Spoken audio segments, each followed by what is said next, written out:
Germany of Iron and Blood. This video is purely for entertainment and does not infringe on copyrights or laws. The rights to the novel and image belong to the original author. We do not claim ownership. Don't like waiting and want to listen to this fanfic in full now? Subscribe to our Patreon, where you'll find the best fanfics. Chapter 351, Big Win. Berzeny is just a small town. However, after the 32nd Infantry Division of the 11th Army of the German Army entered here, the whole town became a strong fortress under the construction of the German Army overnight. An infantry division plus more than 20 tanks from the 8th Armored Division made them extremely powerful. This is an important note for the Russian army to retreat eastward. If the Russian army wanted to make a detour, it would have to climb over the mountains with difficult roads, or take away hundreds of kilometers. This is undoubtedly very difficult for the Russian army who wants to escape. On October 14th, the main force of the Russian 8th Army arrived in Berzeny. However, the storm still took a detour, which made Admiral Brushinov a little undecided. Although there were not many German troops in Berzeny, Brushinov did not dare to underestimate him at all. In this battle, the combat effectiveness of the German army has already been tested in actual combat. Even though the Russian 8th Army still has more than 200,000 people, Brushinov has no confidence in defeating the Germans and capturing Berzeny, especially under the fierce pursuit of the Austrian 3rd Army. If he delays here for a day or two, maybe the Austro-Hungarian army will catch up. At that time, he will have to face the unfavorable situation of a dilemma. Order the ministries to launch an attack in half an hour. Find a way to take Berzeny,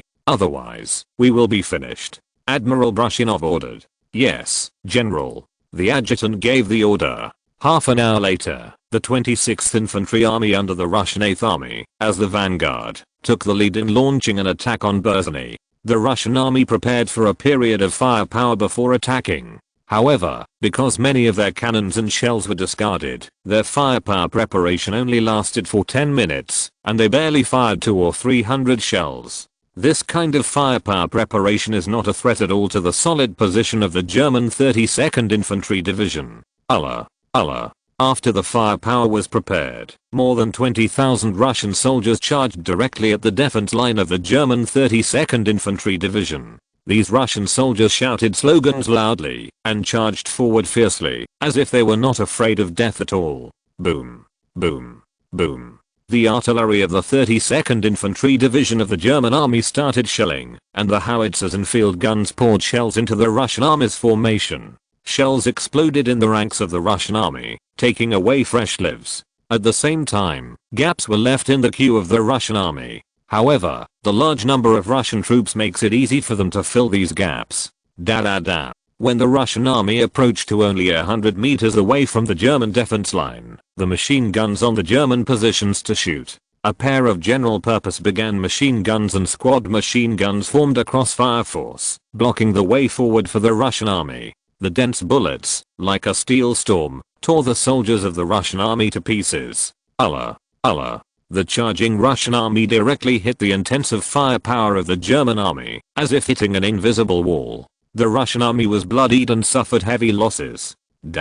Continue to attack. Although, the losses of the Russian army began to soar. However, the generals of the Russian army, as if ignoring the huge casualties, still demanded that the troops launch a fierce attack. In the eyes of these Russian generals, the lives of these Russian soldiers are not important at all. They are nothing but cannon fodder. No matter how many people die, they will be replenished soon. Therefore, there is no need to feel sorry for the death of these cannon fodder. The 8th Army of the Russian army launched multiple rounds of attacks in Berzeny. However, it still failed to break through the Russian army's defense line, and instead suffered heavy losses. At the same time, the Austrian 3rd Army gradually caught up.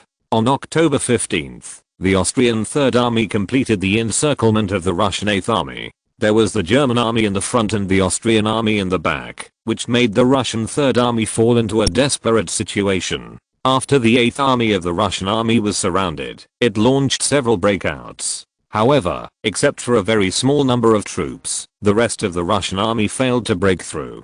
Finally, on the afternoon of October 16th, the hundreds of thousands of Russian troops in the encirclement put down their weapons and surrendered to the German-Austrian coalition forces. Of course, General Brushinov, commander of the Russian 8th Army, was not among the surrendered Russian generals. In fact, it was precisely because General Brushenov, who had a tough attitude, broke through the encirclement, that the other Russian generals who remained in the encirclement no longer had to be afraid, and chose to surrender. If Admiral Brushenov was still within the encirclement, they wouldn't have dared to surrender to the German-Austrian coalition with their courage. The surrender of the main force of the Russian 8th Army made the main force of the Russian army already exist in name only. They originally had 300,000 troops, but now the remaining troops will not exceed 10,000. Even if Admiral Brushenov waited for a group of generals of the Russian 8th Army to flee back and was supplemented, it would take a long time for the 8th Army to regain its combat effectiveness.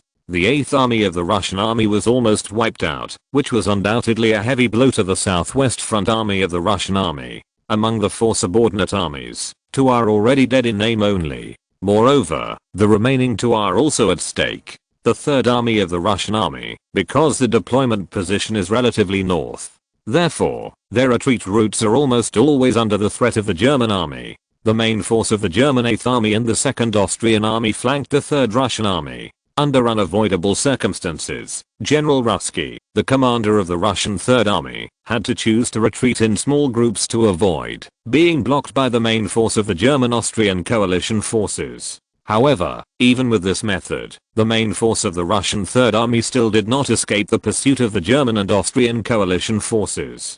During the battle, the reconnaissance planes of the 8th Air Force of the German Army provided intelligence support for the German and Austrian allied forces throughout the process, making it impossible for the Austrian army to escape.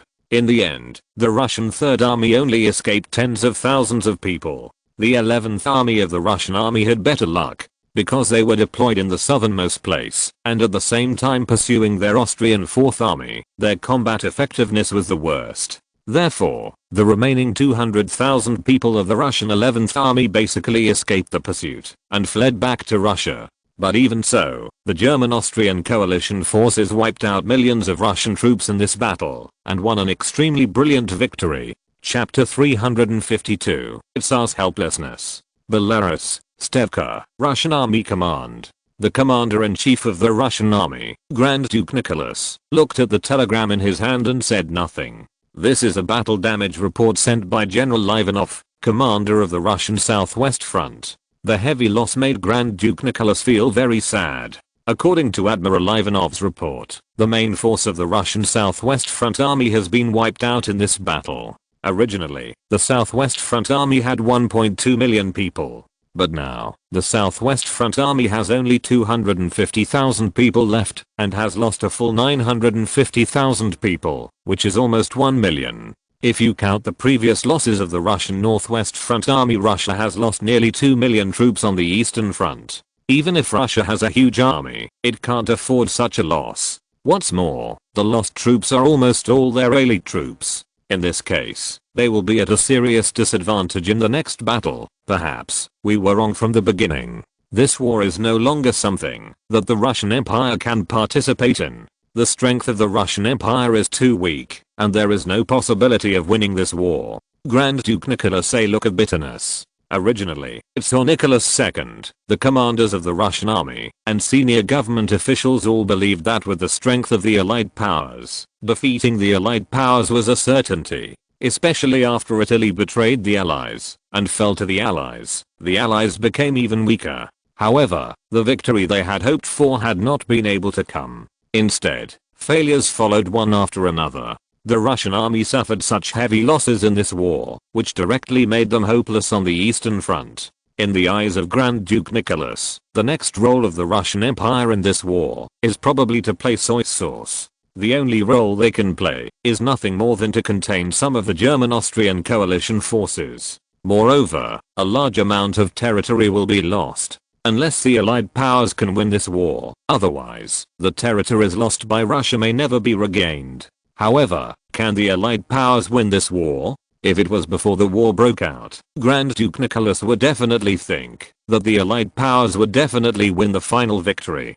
But now, he didn't dare to be so sure. Among other things, the explosion of Germany's military strength in this war alone is enough to shock everyone. The German army is worthy of the title of #1 in the world. Even if it is a two-front battle, it still has an advantage in the battle. Even the German Navy gained an advantage over the British Navy in naval battles. In the eyes of Grand Duke Nicholas, this is really incredible. But the fact is the fact. Even if he thinks it is unlikely, it will not change because of it. May God bless the Russian Empire, and hope that we can win this war. Grand Duke Nicholas murmured. It seems that praying for the blessing of the illusory god has become their only way. Your Excellency, how should I report the specific situation of the Southwest Front Army to His Majesty? A Russian general asked. After all, as the Russian army lost on the battlefield one after another, this made Tsar Nicholas II very angry. If Nicholas II learned that the Southwest Front Army had also experienced a disastrous defeat, the consequences might be very serious. These military generals, none of them can afford to walk around. Report the truth to His Majesty. It is impossible to conceal it for a long time. Once His Majesty knows the truth, the consequences will be more serious. Grand Duke Nicholas said. Grand Duke Nicholas was very clear about the character of his nephew, Nicholas II. Not only headstrong and conceited, but also irritable. In particular, you can't suffer losses, and you can't bear others' deception. Although the Grand Duke Nicholas was very guilty of fighting like this, he knew that there was no way to do it. If he concealed it, the consequences would be even more serious. At that time, even if he is Nicholas II's uncle, Nicholas II will probably not let him go easily. Therefore, Grand Duke Nicholas was unwilling to do that. Yes, Your Excellency the Grand Duke. The general nodded, and immediately went to prepare to send a telegram. St. Petersburg, the capital of the Russian Empire, the Hermitage. Tsar Nicholas II sat behind his desk expresslessly. Several telegrams were scattered on the desk. That was the telegram from Grand Duke Nicholas. The content of the telegram is the battle damage of the Russian Southwest Front Army. After Nicholas II saw this telegram, he flew into a rage. Although, he seems to be used to failure. However, repeated failures made him almost numb. In front of Nicholas II's desk stood a group of generals of the Russian army and senior government officials. However, everyone remained silent, as if they were sinners waiting to be judged. First, the Northwest Front Army was annihilated, and then the Southwest Front Army was almost wiped out. So far, we have lost nearly 2 million troops. You know, before the war broke out, our standing army was only 100, it's only 400,000. What's more terrible is that the troops lost are all our elite troops. If so, how can we continue this battle? Nicholas II looked at it with red eyes. Generals of the Russian army and senior officials of the government. Everyone is silent. Everyone knows that the current situation is too bad for Russia. The performance of the Russian army in this war can be described as abysmal. It can be said that it is precisely because of this that many senior officials of the Russian government and military generals are very negative about this war, thinking that it is difficult for them to win. Tsar Nicholas II, watching the reactions of these ministers and generals, was also very negative, helpless. Just like the current battle situation. Everyone, what do you think of the current battle situation? What should we do next? Nicholas II asked. Your Majesty, in view of the heavy losses of the troops, it is best not to launch an offensive until our newly mobilized troops are ready. Otherwise, we are very likely to be defeated again. Minister of War Sukhomlinov said. Nicholas II nodded with a sullen face. Even if a large number of troops were mobilized again, those mobs obviously couldn't be sent to the battlefield. Letting them go to the battlefield is simply letting them die. Chapter 353, Space for Time. How long will it take for our newly formed troops to form combat effectiveness? Nicholas II asked. Your Majesty, it will take about a year. Sukhomlinov said. 1 year? No, 1 year is too long.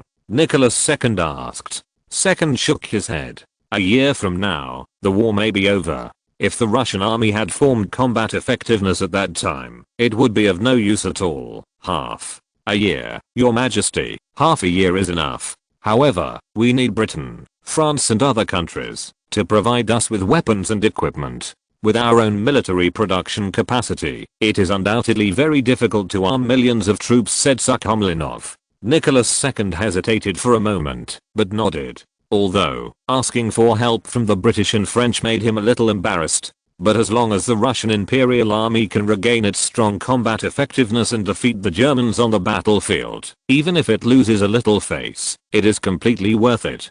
Besides, this time the Russian Empire is helping the British and the French to fight the war. It is reasonable for them to provide reinforcement to the Russian Empire in terms of weapons and equipment. Zavorsky, you are in charge of communicating with the British and the French, and let them find a way to provide us with a batch of arms. Otherwise, our army will not be able to support the Eastern Front. If something happens because of this, if there are adverse effects, all the consequences will be borne by them. Nicholas II said. Yes, Your Majesty. However, the British Navy is now suppressed by the German Navy. Even if they are willing to transport arms to us, they cannot reach our port. Zavorsky said.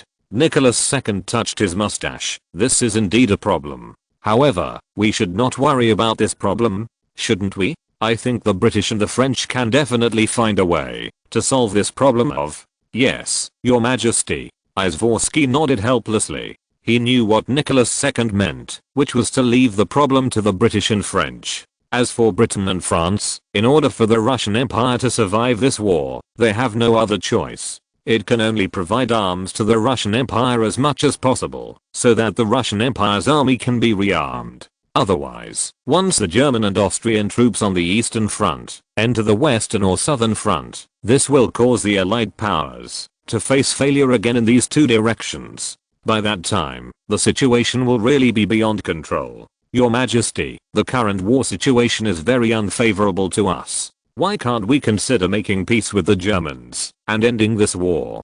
Prime Minister Vyacheslav Prevy suggested. Peace? Make peace with the Germans? It saw Nicholas II's face suddenly turned black, as if it was the bottom of a pot. I will never bow to that proud guy, never. Nicholas II resolutely objected. The proud guy in the mouth of Nicholas II naturally refers to William II. In fact, the King of England, the Emperor of Germany and the Tsar of Russia, they are cousins, they are all relatives. However, they fought to the death in this war. The empire commanded by William II was thriving. However, the huge empire commanded by Nicholas II was gradually declining. Such a result made Nicholas II, who was also extremely proud, unacceptable. Therefore, even if the Russian army suffered an unprecedented defeat, he would never bow to William II. Unless, one day the German army hit St. Petersburg, he became a prisoner. But, Your Majesty, in this war, we are already in an extremely disadvantageous situation. At the same time, the domestic situation is also very bad. Various forces are contributing to the flames. If we cannot handle it properly, the empire will fall into a crisis in the midst of a great crisis. Vyacheslav Prevy said solemnly. You mean, does someone want to oppose my rule? Send out the army, suppress those guys, send them all to Siberia to mine, or hang them all. Nicholas II ordered coldly. Vyacheslav Prevy saw that William II's attitude was so firm, so he had no choice but to say no more. He knew very well that William II's character was inherently paranoid, and no one could change his decision about what he must decide. If he is persuaded again and again, it may even arouse his extreme disgust. Another reason why Nicholas II was unwilling to make peace with Germany was that he knew that there was no free lunch in the world.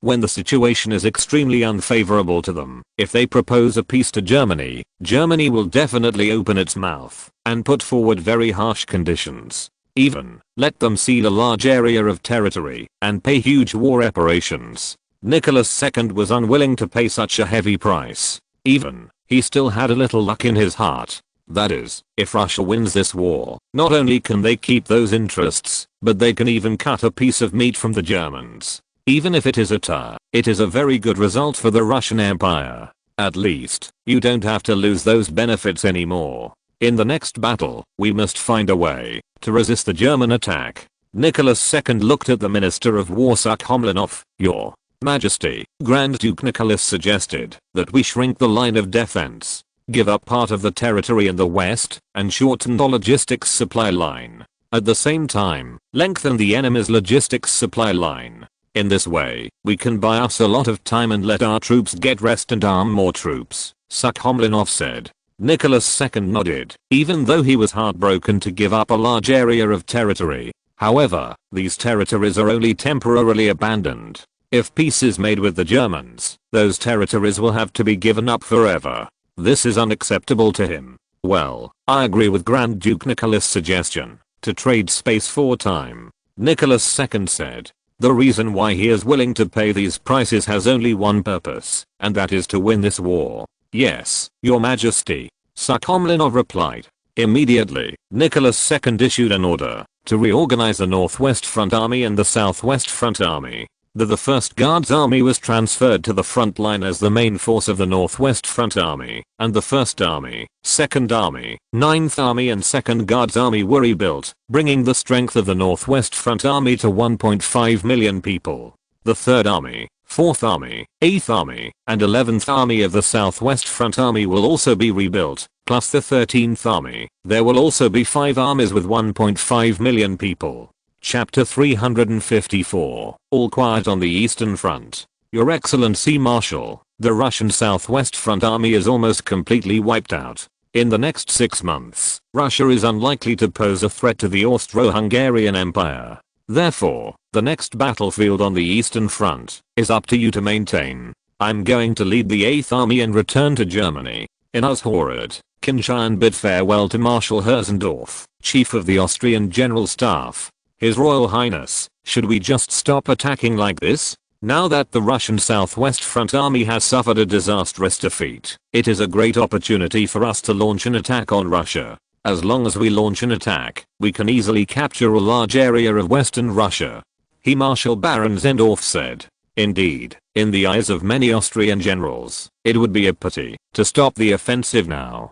The main force of the Russian army has been wiped out by them, which means that the territories in Western Russia will easily fall into their hands like ripe peaches. And what they have to do is just tiptoe to pick it. During this war, the Austro-Hungarian Empire has always been suppressed by Russia, which also made the generals of the Austro-Hungarian Empire hate Russia very much when they feared Russia. Given the opportunity to kill the Russians, it is naturally difficult for them to give up such an opportunity. For Qin Tian, it was also difficult to make such a decision. Inside the German army, there are also many people who hope to take the opportunity to launch an offensive and occupy Russian territory. After all, a series of previous battles have proved that the Russian army is not an opponent of the powerful German army at all, even if the Russian army has completed its mobilization and sent a large number of troops to attack them. With the strength of the German army, there is absolutely no need to be afraid. However,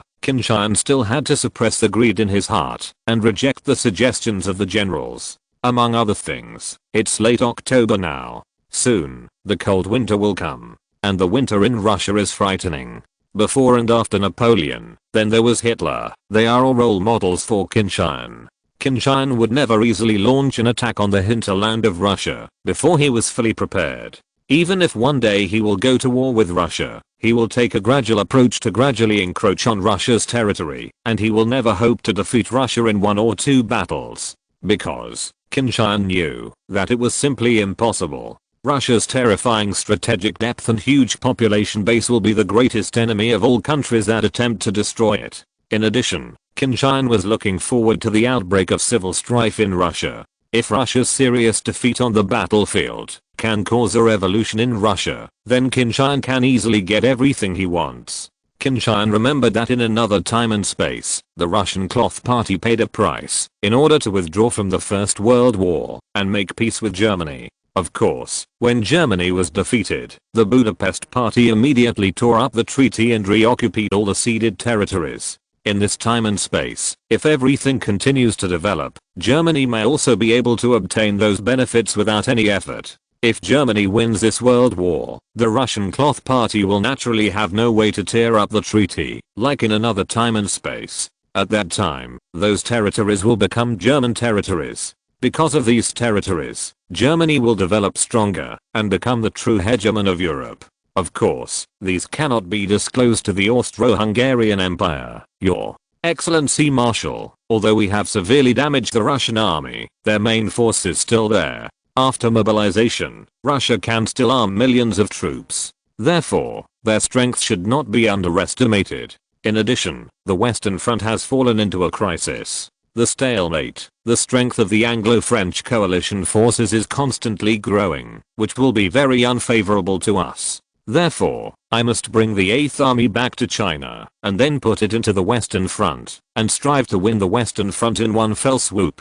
Breakthrough progress. Qin Tian said. Okay, Your Royal Highness, then I wish Your Highness a successful start on the Western Front. Baron Herzendorf's eyes flashed an inexplicable emotion. In his heart, there is undoubtedly some entanglement. He hoped that Qin Tian would agree to cooperate with them in launching a new round of attack, but he hoped that Qin Tian would refuse. If there is the cooperation of the German 8th Army after they launch a new round of offensive, the chance of winning will be greater and the risk will be smaller. However, in the same way, Germany will also share a lot of benefits from it, and the Austro-Hungarian Empire will only be able to pick up a little leftovers. This is completely unacceptable to the Austro-Hungarian Empire. At the same time, as the main force against the Allies, the victory or defeat of the German army on the Western Front is directly related to whether the Allies can win this war. Therefore, Baron Herzendorf, Marshal and even the entire Austro-Hungarian Empire also hope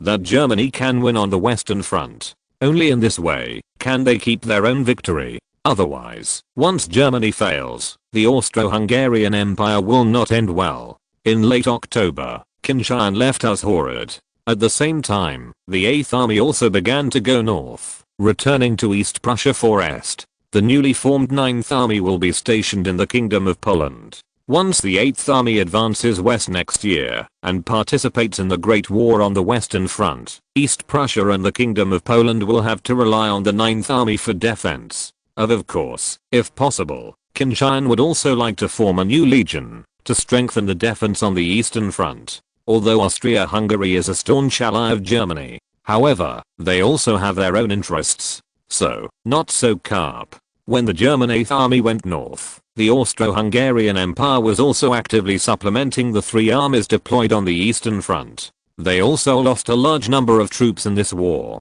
After supplementation, strength will soon be restored. Even, a newly formed army group of the Austro-Hungarian Empire will go to the Eastern Front. In this case, the Austrian army would have 4 armies with 1.2 million soldiers on the Eastern Front. Such a huge army is obviously not just for defense. With the victory on the Eastern Front, the ambitions of the Austro-Hungarian Empire were gradually revealed. Of course, this is the Austro-Hungarian Empire's own calculation, and all of this has nothing to do with Germany and Qin Tian. After the Russian Southwest Front army was almost completely wiped out, the crisis on the Eastern Front in Germany could basically be resolved. This allowed Germany to ignore the threat of Russia and concentrate on accumulating strength to prepare for the challenge on the Western Front. Defeating the British and French allied forces on the Western Front is directly related to the outcome of this war. Chapter 355. Austro-Hungarian Ambitions. Austro-Hungarian Empire, Vienna, Schönbrunn Palace. The chief of the Austrian General Staff, Baron Herzendorf, Marshal Herzendorf, returned from the front line to report to the Austrian Emperor Franz Joseph I and report on the battle situation on the front line. Your Majesty, we worked closely with our allies to nearly completely annihilate the Russian Southwest Front on the front line. The Russian Southwest Front had a strength of 1.2 million soldiers before, but now there are probably only more than 200,000 who fled back to Russia.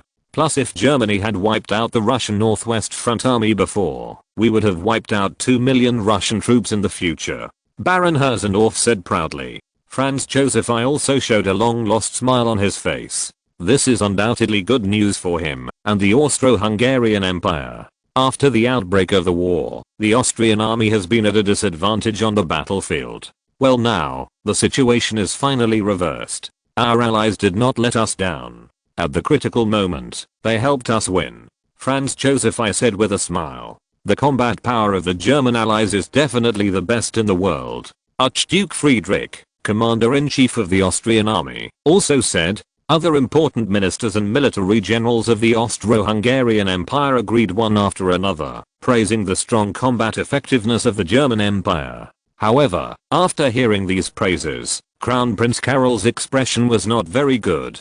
although the Austria-Hungary Empire won the victory on the Eastern Front, which is very beneficial to the Austria-Hungary Empire and his crown prince. However, he couldn't hear everyone's praise for Germany and these important ministers and generals of the Austro-Hungarian Empire, who pretended to be Germany's younger brothers. In the eyes of Crown Prince Karol, Austria is the orthodoxy of Germany. If it hadn't been for Prussia's powerful force to defeat Austria, they would not have withdrawn from the German Federation.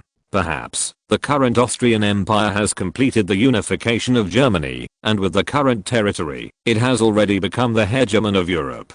Crown Prince Karol hopes that, even if the Austro-Hungarian Empire and the German Empire are allied, the two parties should be equal allies rather than affiliations. In that case, it would be very unfair to the Austro-Hungarian Empire. Of course, the most critical factor is that Crown Prince Karol does not want himself to be inferior to Qin Tian. He hoped that he and Qin Tian would have an equal relationship. Of course, it would be great if he could overwhelm Qin Tian. Your Excellency Chief of Staff, the military is on the Eastern Front. What is the next step? Since the main force of the Russians has been eliminated by us, this is undoubtedly our good opportunity. If we can launch an attack on Russia, we can definitely take the opportunity to capture it. A large number of Russian territories.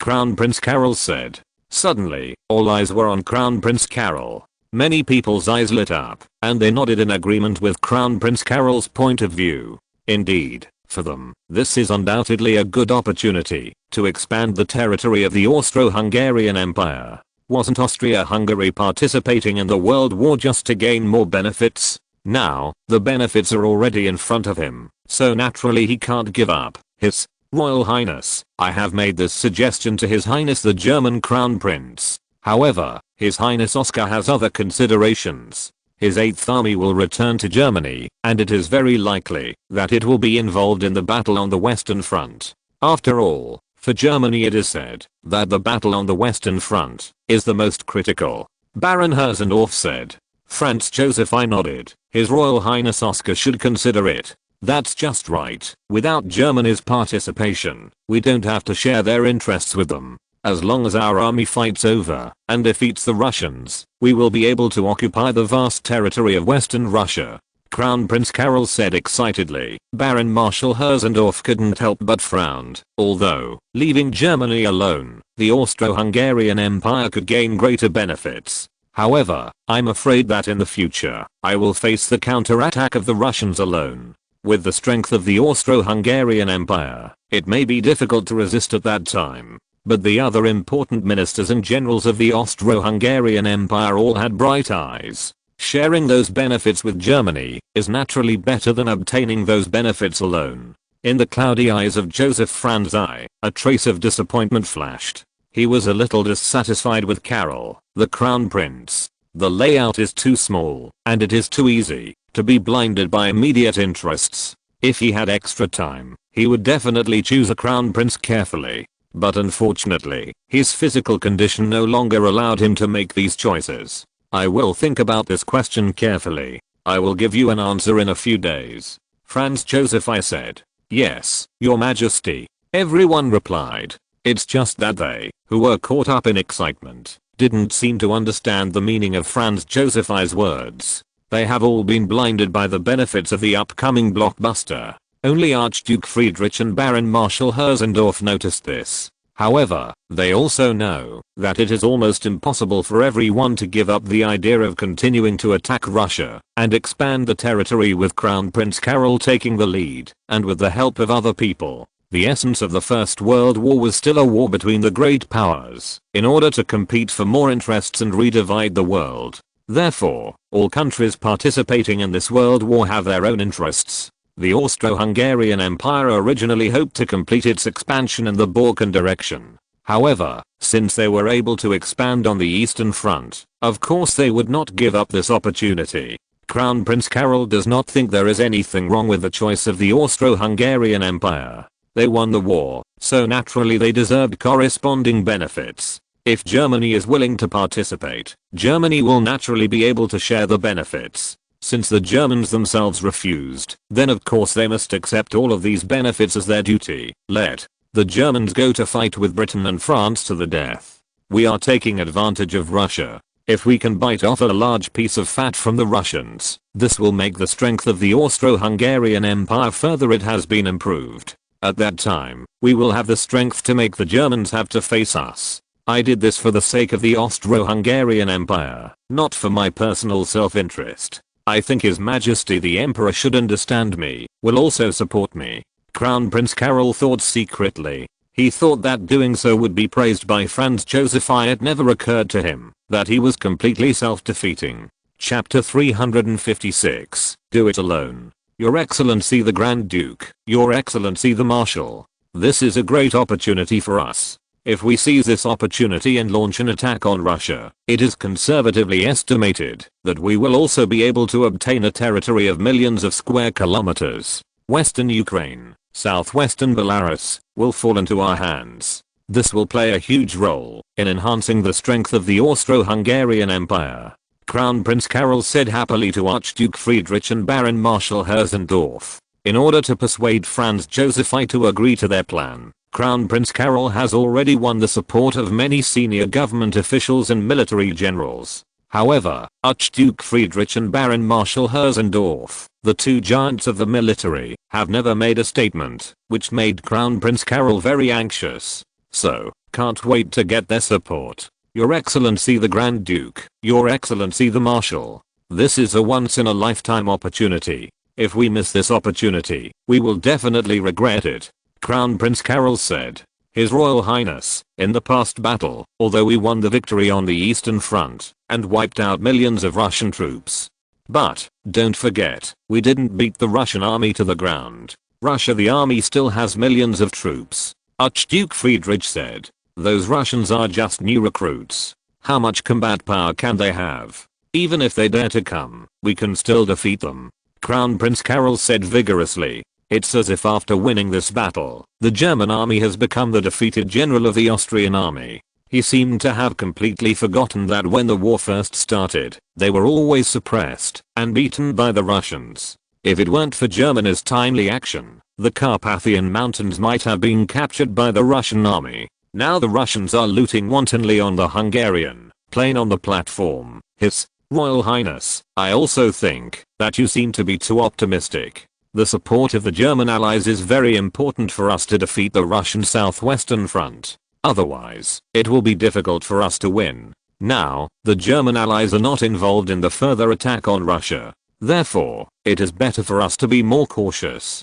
Baron Herzendorf said. Your Excellency, Marshal, I can't agree with your point of view. Although the Germans are very powerful, they played a vital role in this battle. However, if you want to exaggerate their combat effectiveness because of this, I disagree. When the German 8th Army attacked the Russian 4th Army, would the German army have successfully defeated the Russian 4th Army without us resisting the fierce attack of the Russian 4th Army? That is impossible, yes. Therefore, our role is equally irreplaceable, said Crown Prince Carol. Even if the mobilization of the Russians is completed, their recruits are definitely not the opponents of our troops who have experienced the baptism of war. What's more, our mobilization has also been completed. Isn't the 7th Army already dispatched to the Eastern Front? Have you gone? If necessary, we can also send the 8th Army and the 9th Army to the Eastern Front. Now we are not afraid of the Russians. On the contrary, we still have the strength stronger than them. Crown Prince Carol appeared confident. Archduke Friedrich and Baron Marshal Herzendorf both believed that Crown Prince Carol was too optimistic. However, they also know that blindly blocking it will not have any effect. On the contrary, it will also arouse the resentment of Crown Prince Carol. At the same time, don't forget that there are countless people with the same thoughts in the Austro-Hungarian Empire. This is already a very powerful force. Even the two of them couldn't forcefully stop them. Your Excellency the Grand Duke, Your Excellency the Marshal, this opportunity is really not to be missed. Once we miss it, we will never have such an opportunity again. Crown Prince Carol said. Your Excellency, how about we launch a small-scale attack on the Russians first? During the attack, stay vigilant to avoid being attacked by the Russians. Baron Herzendorf said. Marshal Herzendorf, Baron, does not want to have any grudges with Crown Prince Carol. After all, Austrian Emperor Joseph Franz I was already very old, and he might go to see God sometime. At that time, Crown Prince Carol will be the Emperor of the Empire. It is undoubtedly very uneconomical to offend the future Emperor of the Empire because of this. Besides, Baron Herzendorf, Marshal Herzendorf, also longs for the expansion of the empire. As Crown Prince Carol said, this opportunity is a once-in-a-lifetime opportunity for the Austro-Hungarian Empire. Russia has been hit hard, and will be powerless to withstand their attack. And the Germans were busy fighting a decisive battle with the British and French forces on the Western Front. Therefore, if the Austro-Hungarian Empire wants to gain benefits in this war, this is the best opportunity. Once Germany and the Anglo-French allied forces decide the outcome on the Western Front, no matter who wins or loses, the Austro-Hungarian Empire will never have such a good chance. Archduke Friedrich glanced at Baron Marshal Herzendorf and understood what he meant. If we do this, will it cause dissatisfaction among the German allies? Archduke Friedrich asked. In his view, Germany's attitude is very important. If the Austro-Hungarian Empire is defeated in the battle to attack Russia, it will need Germany to save its life. Or, once Germany wins the World War, if Germany is dissatisfied with the Austro-Hungarian Empire's attack on Russia, it will also cause very bad consequences. Your Excellency, why are the Germans dissatisfied? Even if they are dissatisfied, they will not do anything to us. The Austro-Hungarian Empire is one of the most powerful countries in the world. In the current war, the Germans need our help, and it will definitely not be because of us. Attacking Russia will cause dissatisfaction, said Crown Prince Carol. Your Excellency the Grand Duke, I have tested His Royal Highness Oscar, and he has not expressed any objection to our attack on Russia. Therefore, I don't think he will be dissatisfied with us for this. Baron Herzendorf said. Okay, so be it. I will go to convince His Majesty. Archduke Friedrich said. Then I will leave everything to His Majesty the Grand Duke. Crown Prince Carol suddenly looked ecstatic. Baron Marshal Herzendorf also had a smile on his face.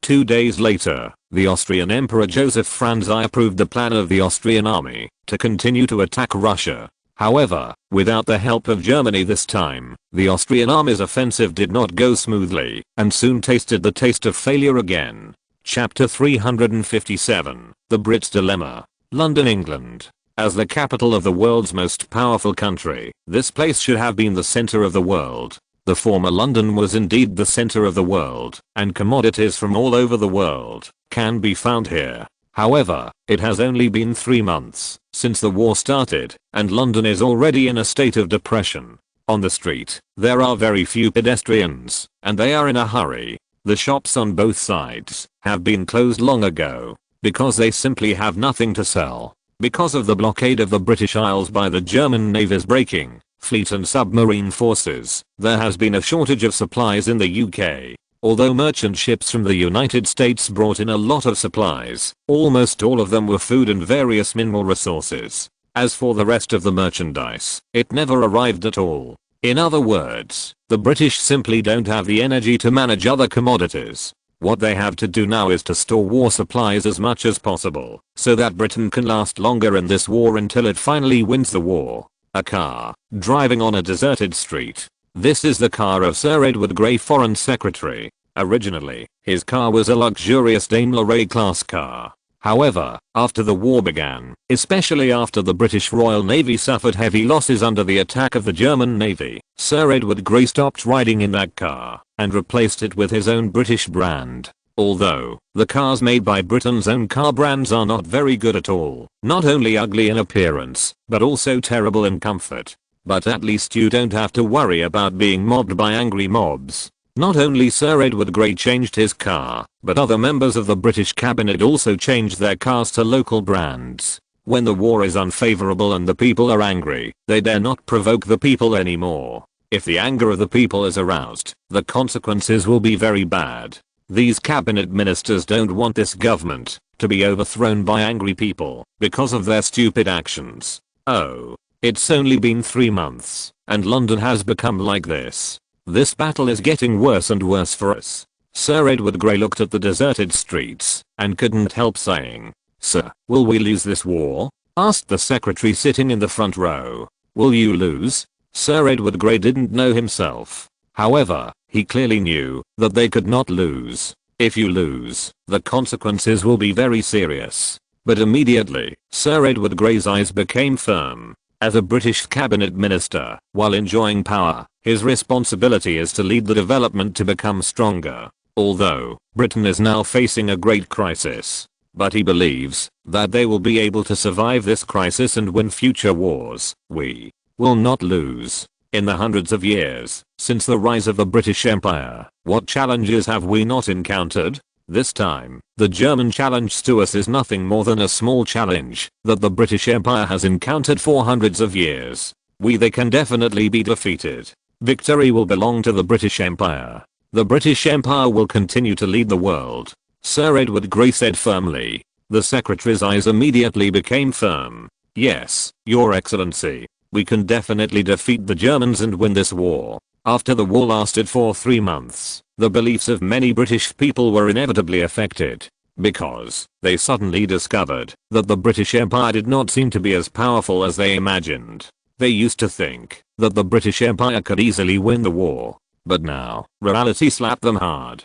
Fortunately, the determination of the British cabinet is relatively firm. This allowed Britain to continue participating in the war. However, as the situation becomes more and more unfavorable to them, how long can those senior officials of the British cabinet last? Although, in front of the secretary, Sir Edward Grey looked confident. But in reality, it was just a show. He went to the Prime Minister's office this time to discuss Russian issues with the Prime Minister. The Russian Southwestern Front suffered a crushing defeat, with losses of more than 1 million men. This made the main force of the Russian army already annihilated by the German-Austrian coalition forces. This has minimized the threat to Germany and the Austro-Hungarian Empire on the Eastern Front. It is foreseeable that in the future, the British and French allied forces on the Western Front will inevitably bear greater pressure. This is undoubtedly very bad news for the United Kingdom. From the standpoint of the United Kingdom, they certainly hope that Russia can continue the war. It is best to invest more troops on the Eastern Front, so that it can pose a greater threat to Germany. After Sir Edward Grey arrived at the Prime Minister's office, he found that in the Prime Minister's office, apart from Prime Minister Asquith, there were Richard Haldane, Secretary of State for War, and Churchill, Secretary of State for the Navy. Sir Edward Grey greeted them and sat down at a random place. This is not a cabinet meeting, so there is not so much attention to it, and there is no need to go to a fixed position. Okay, everyone is here. Then, let's have a meeting.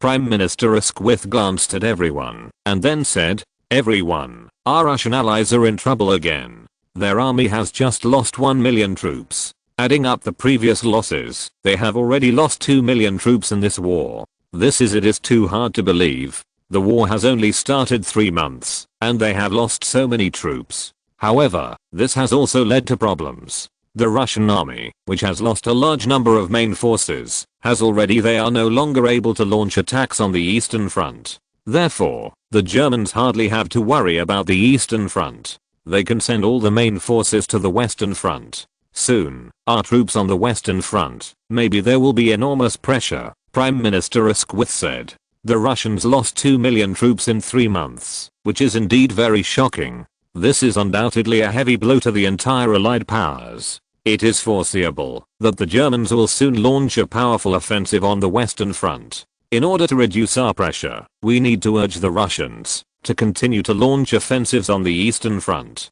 Although their losses are large, they also have a lot of soldiers. Although the loss of 2 million people is a bit traumatic for them, but it doesn't knock them down. Richard Haldane said, "If you're listening to this novel on a channel other than Fanfic World, it means they downloaded and uploaded it without effort. We cordially invite you to visit our channel, Mundo Fanfic Novelos. There you'll find the original version of this story and you can explore many other novels of various genres. We're waiting for you to immerse yourself in a world of incredible novels." Chapter 358, Pay for Weapons. With Russia's military force, the loss of 2 million people is indeed not a big problem. However, the problem is that Russia's industrial level is really terrible. They have mobilized millions of troops, but they don't have so many weapons. Arm these troops. If the Russians themselves slowly arm these troops and complete their training, it may take 2 or 3 years. By then, the battle will be over long ago. and it is obviously impossible for the Russians to return those troops unarmed, and untrained troops are sent to the battlefield. Therefore, the Russians hope that we can provide them with a batch of weapons and equipment so that they can arm their troops. In this way, the preparations can be completed in half a year, and they can resume operations in the east. The line is attacking, said Sir Edward Grey. Provide them with weapons and equipment? Our own weapons and equipment are not enough. Richard Haldane shook his head. As the British and French coalition forces slowly gained a foothold on the Western Front, they had to send more expeditionary forces to fight on the European continent. Coupled with the fact that the Royal Navy is at a disadvantage in naval battles, the British Army has to worry if the Royal Navy cannot resist the German Navy. Then, they may have to face the landing of the German Navy on the British mainland. Therefore, the local troops of the British Army are also mobilizing. This also makes the British Army urgently need a lot of weapons and equipment. When the arsenal in the UK could not meet their needs, they even had to turn to the United States to order a large amount of arms. However, as a neutral country, the United States can sell various materials to both warring parties. But arms are an exception. Even if the Americans intend to help the United Kingdom, they can only quietly transport weapons and equipment for them. Under such circumstances, their own weapons and equipment are not enough, let alone for the Russians. Are we going to reject the Russians? In that case, I'm afraid they will be dissatisfied with us. It may even lead to a complete defeat on the Eastern Front. Sir Edward Grey said, "Gentlemen, if we don't provide support to Russia, then they will have nothing to do on the Eastern Front. This will be very bad for us." Prime Minister Asquith frowned, said with a frown, "Once the Russians stopped attacking on the Eastern Front, will the British and French allied forces be able to withstand the German attack on the Western Front?" asked Churchill, Secretary of the Navy. Richard Haldane looked embarrassed, as if he didn't know how to answer. Although, he wanted to give an affirmative answer. However, he wasn't really sure. After all, the German army still has an advantage on the Western Front. If the German army troops from the Eastern Front to the Western Front, they would face even greater pressure. It is really hard to say whether it can withstand the German attack. The Russians' offensive on the Eastern Front is indispensable. We must use their strength to contain part of the German strength on the Eastern Front. Otherwise, our pressure will be even greater. So, I propose to provide arms to the Russians on their terms. This is helping the Russians as well as ourselves. If we reject the Russians' demands, it may destabilize them about the war. If they withdraw, if there is a war, the consequences will be even more catastrophic. Churchill continued. In any case, Russia cannot be allowed to withdraw from the war. Prime Minister Asquith said, "Well, I agree to provide arms to Russia. But where do those arms come from?" Richard Haldane asked. "We are short of arms. Even if we can squeeze out some of them, there is still a big gap between the needs of the Russians. What's more, the blockade of the German Navy makes it impossible for us to transport the arms to Russia. So, this is a very troublesome question," Churchill said. "Order from the Americans. At the same time, let the Americans be responsible for transporting those arms to Russia. In this way, these problems can be avoided," Sir Edward Grey said. Prime Minister Asquith nodded. "Now, we have only this way. Once again, order a batch of arms from the Americans and let them find a way to ship them to Russia. However, tell the Russian side that this batch of weapons will equip us. It can be provided to them. But at the same time, we require them to complete the training of the troops as soon as possible after getting the weapons and equipment, and then launch an attack on Germany." "Yes, Your Excellency Prime Minister. According to various information we have obtained, the Germans are also preparing for the next round of offensive. We expect that the next round of German offensive will be launched in the spring of next year. Therefore, the Russians must launch the next round of offensive next year. Launch an attack on the Germans' Eastern Front in the spring to contain part of the German strength. Otherwise, the British and French allied forces may find it difficult to resist the Germans' attack," Richard Haldane said. "This can be used as a condition for us to agree to the Russians. I don't think the Russians will refuse," Sir Edward Grey said.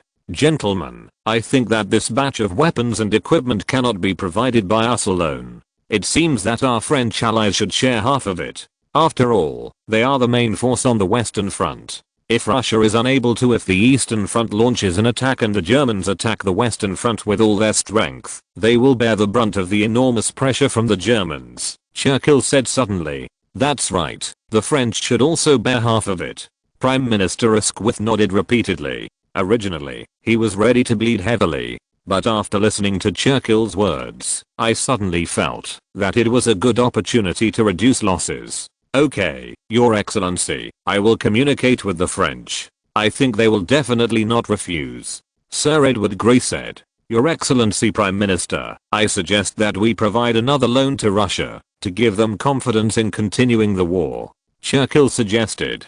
Prime Minister Asquith thought for a while and nodded. I will suggest it to Parliament. Britain and France, after discussions, decided to provide Russia with a batch of arms, to help Russia arm 2 million troops. At the same time, the two countries each provided Russia with a loan of £20 million, allowing Russia to strengthen the training of the army so that they can play a greater role in the war. For their own benefit, Britain and France can only spend money and weapons to arm the Russian army and let them attack Russia to share the pressure of Britain and France. Chapter 359, Undercurrent. Russia, St. Petersburg.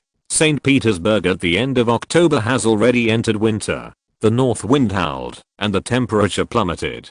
Because of the heavy losses suffered in the war, Russia's economy has also encountered difficulties. All kinds of materials are given priority to the army, which inevitably affects the lives of the people. Food prices continued to rise, as did fuel. In order to raise huge military expenditures, the Tsarist government borrowed heavily and at the same time issued excessive banknotes, causing the ruble to continue to depreciate. The living conditions of St. Petersburg and the entire Russian people have become more and more embarrassing. Countless Russians died of starvation and freezing because they could not afford food and fuel. However, Tsar Nicholas II, who was affectionately called Little Daddy by the Russian people, turned a blind eye to this at all. In his eyes, there is only the army, only war. In Nicholas II's view, the suffering of the people is no big deal. Only winning the current war is the most important thing, and that is related to the future of Russia. Tsar Nicholas II, although his talent is mediocre, however, he is very experienced in suppressing popular riots, and he often gives cruel orders, causing countless Russians to bleed to death during the suppression. In an unremarkable farmhouse on the outskirts of St. Petersburg, a group of people are plotting in a dark and simple room. Among this group of people, the most conspicuous one is undoubtedly Ulyanov, who is talking loudly and promoting his views to others. Comrades, the Tsar's rule has become increasingly unpopular. He has involved our country in imperialist wars. This has brought endless disasters to the country and the people. In the just concluded in the Battle of the Southwest, the Southwest Front Army suffered a disastrous defeat. The entire army was annihilated, and millions of troops were lost. This made us lose more than 2 million people in this war. 2 million families were torn apart because of this. But however, the Tsar seemed to have never seen it at all. He was still mobilizing troops and sending more and more young men to the battlefield to die. The lives of the people in the country were also affected by the war. It is extremely difficult. The anger in the hearts of the people has accumulated to its peak. As long as we release the anger of the people, it will surely erupt like a volcanic eruption. At that time, the brutal rule of the Tsar will definitely be overthrown. Ulyanov looked excited. Yes! Exclamation mark. Comrades, now is undoubtedly an excellent opportunity for us. The 1st Russian Guards army stationed around St. Petersburg has already been transferred to the front line. The entire St. Petersburg perimeter is empty. If you take the opportunity to launch an uprising, you will definitely win. Joseph also said excitedly. Joseph, as Ulyanov's envoy, contacted the German side. After the German army won a decisive victory on the Eastern Front, he rushed back to Russia. In his view, the time has come. If an armed uprising can be launched, the rule of the Tsar will definitely be overthrown in one fell swoop. And isn't this what they have been striving for many years? Will it be too violent to launch an armed uprising? Will the people support us? If it fails, the consequences will be disastrous. Kamenev, who was sitting next to Ulyanov, frowned. It will not fail. The anger of the people has been suppressed for too long. This time, we will succeed. Besides, even if it fails, the most we can do is escape from Russia. Joseph said nonchalantly. For the leaders of the Russian Cloth Party like them, it is already commonplace for them to escape from Russia, and they are already very experienced. The other leaders of the Cloth Party also looked at Ulyanov, waiting for him to make the final decision. In this time and space, because Ulyanov and others have received strong support from Germany, their power has developed rapidly. Among the Burundi Party, it is undoubtedly the largest faction, and has absolute power.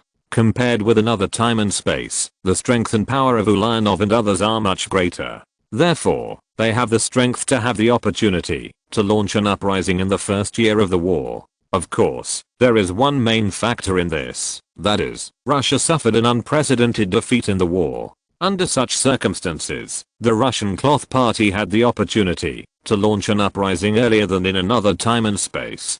Joseph, can our connection with Germany remain open? Ulyanov asked. Leader, we have been in touch with the German side. They have just provided us with 2 million marks in financial support and a batch of weapons and equipment for us to launch an uprising.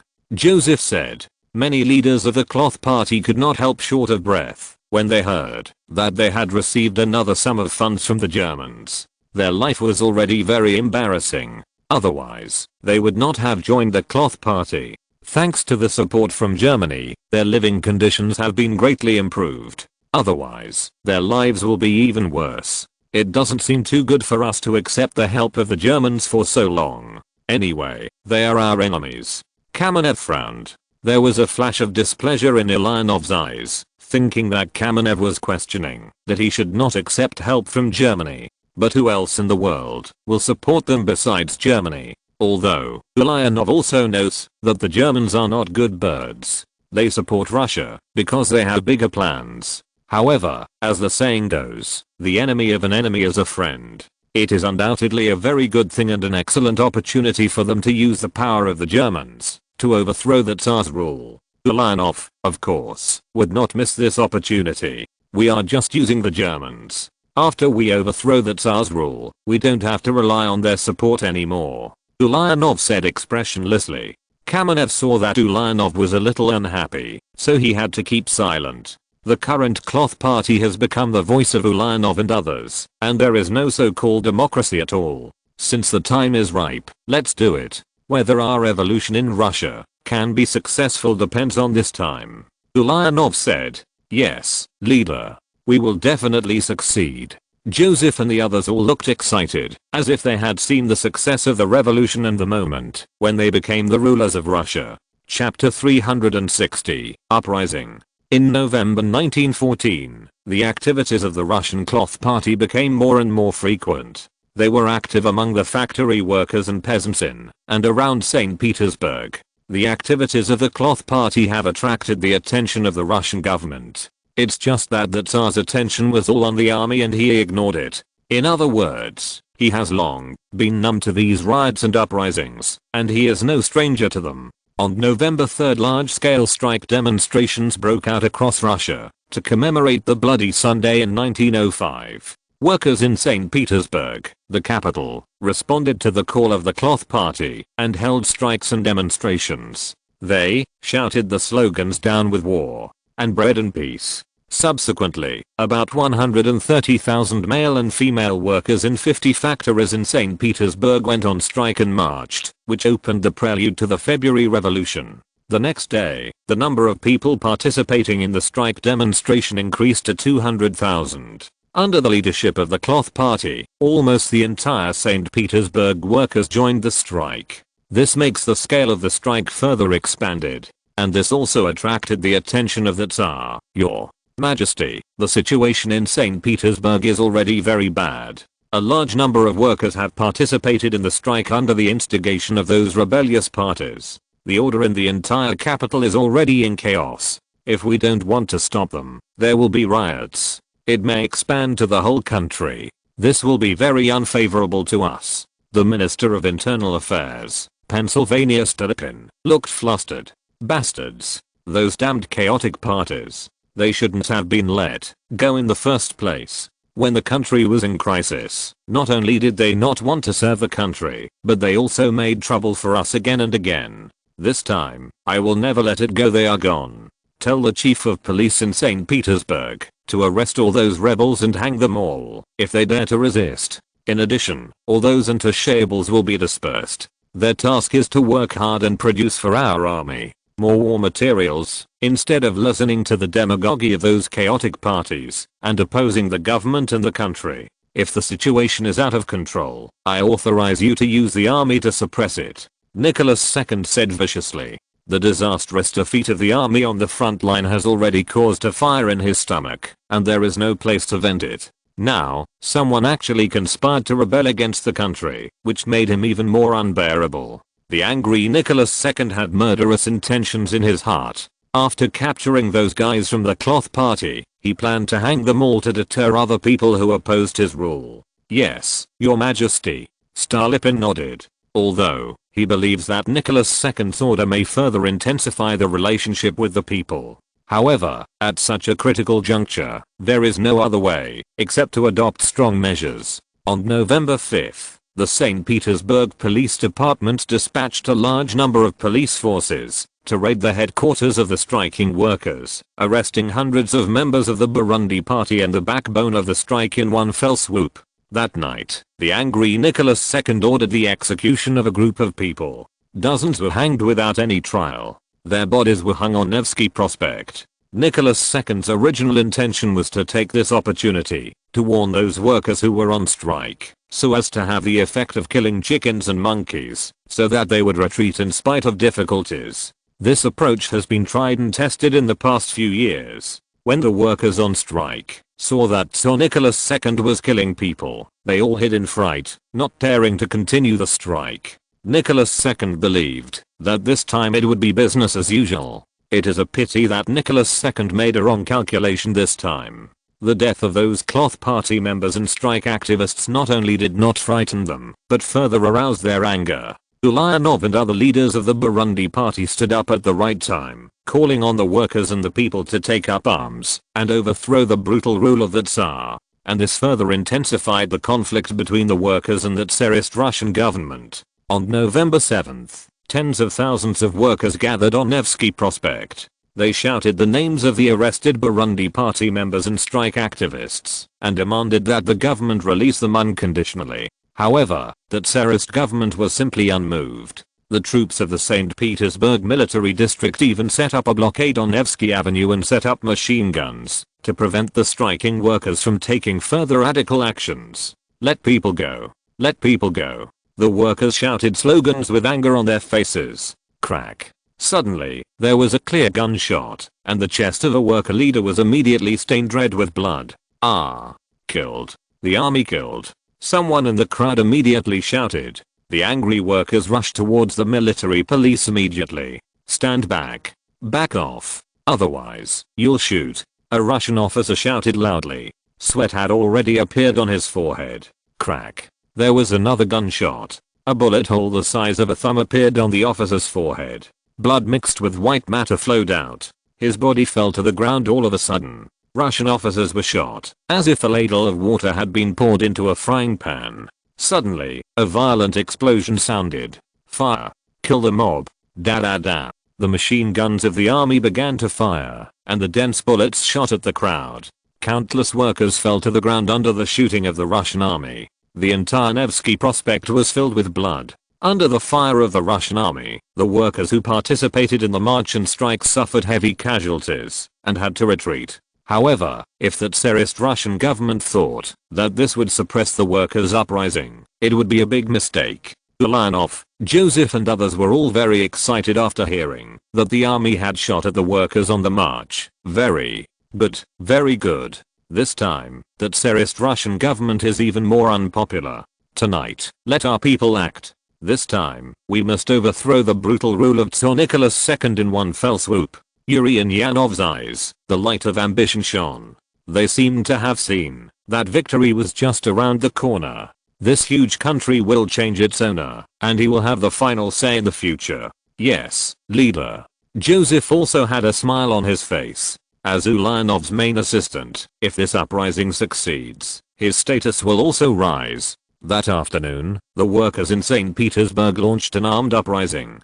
They stormed the police station, seized the arsenal, and distributed weapons to the revolting workers. The gathered insurgents attacked government agencies directly and seized these strategic locations. At night, the situation in St. Petersburg was already very bad. Chapter 361, Changing the Sky. Your Majesty, something is wrong. Those untouchables launched an armed riot. The whole of St. Petersburg is about to fall into their hands. Stolypin reported to Nicholas II with a look of horror. What? How could this be? Didn't I ask you to suppress those untouchables? How could it be like this? Nicholas II was greatly surprised. If the entire St. Petersburg falls, the consequences will undoubtedly be quite serious. Your Majesty, I have indeed started to suppress those untouchables. According to our previous method, after killing the leaders, those untouchables should give in quickly. But this time, everything seems to be different. They not only instead of being frightened, they resorted to more violent riots. Stolypin said with a sad face. Idiot. Nicholas II cursed. Your Majesty, now we must find a way to solve the problem. Otherwise, once the situation spreads to other cities, the consequences will be disastrous. Prime Minister Vyacheslav Prevy said. Prime Minister, what can you do? Nicholas II asked. Your Majesty, the current situation is already very critical. We might as well negotiate with those rioters and make some appropriate concessions to let them stop the riots first. As for the future, we will slowly find opportunities to deal with them. Prevy suggested. What? You want me to bow to those despicable rioters? No, absolutely not. I will never bow to those guys. Nicholas II was firm. Your Majesty, this is just a temporary compromise. As long as we can get through this time, we can find another chance to deal with them. Prime Minister Prevy tried hard to persuade.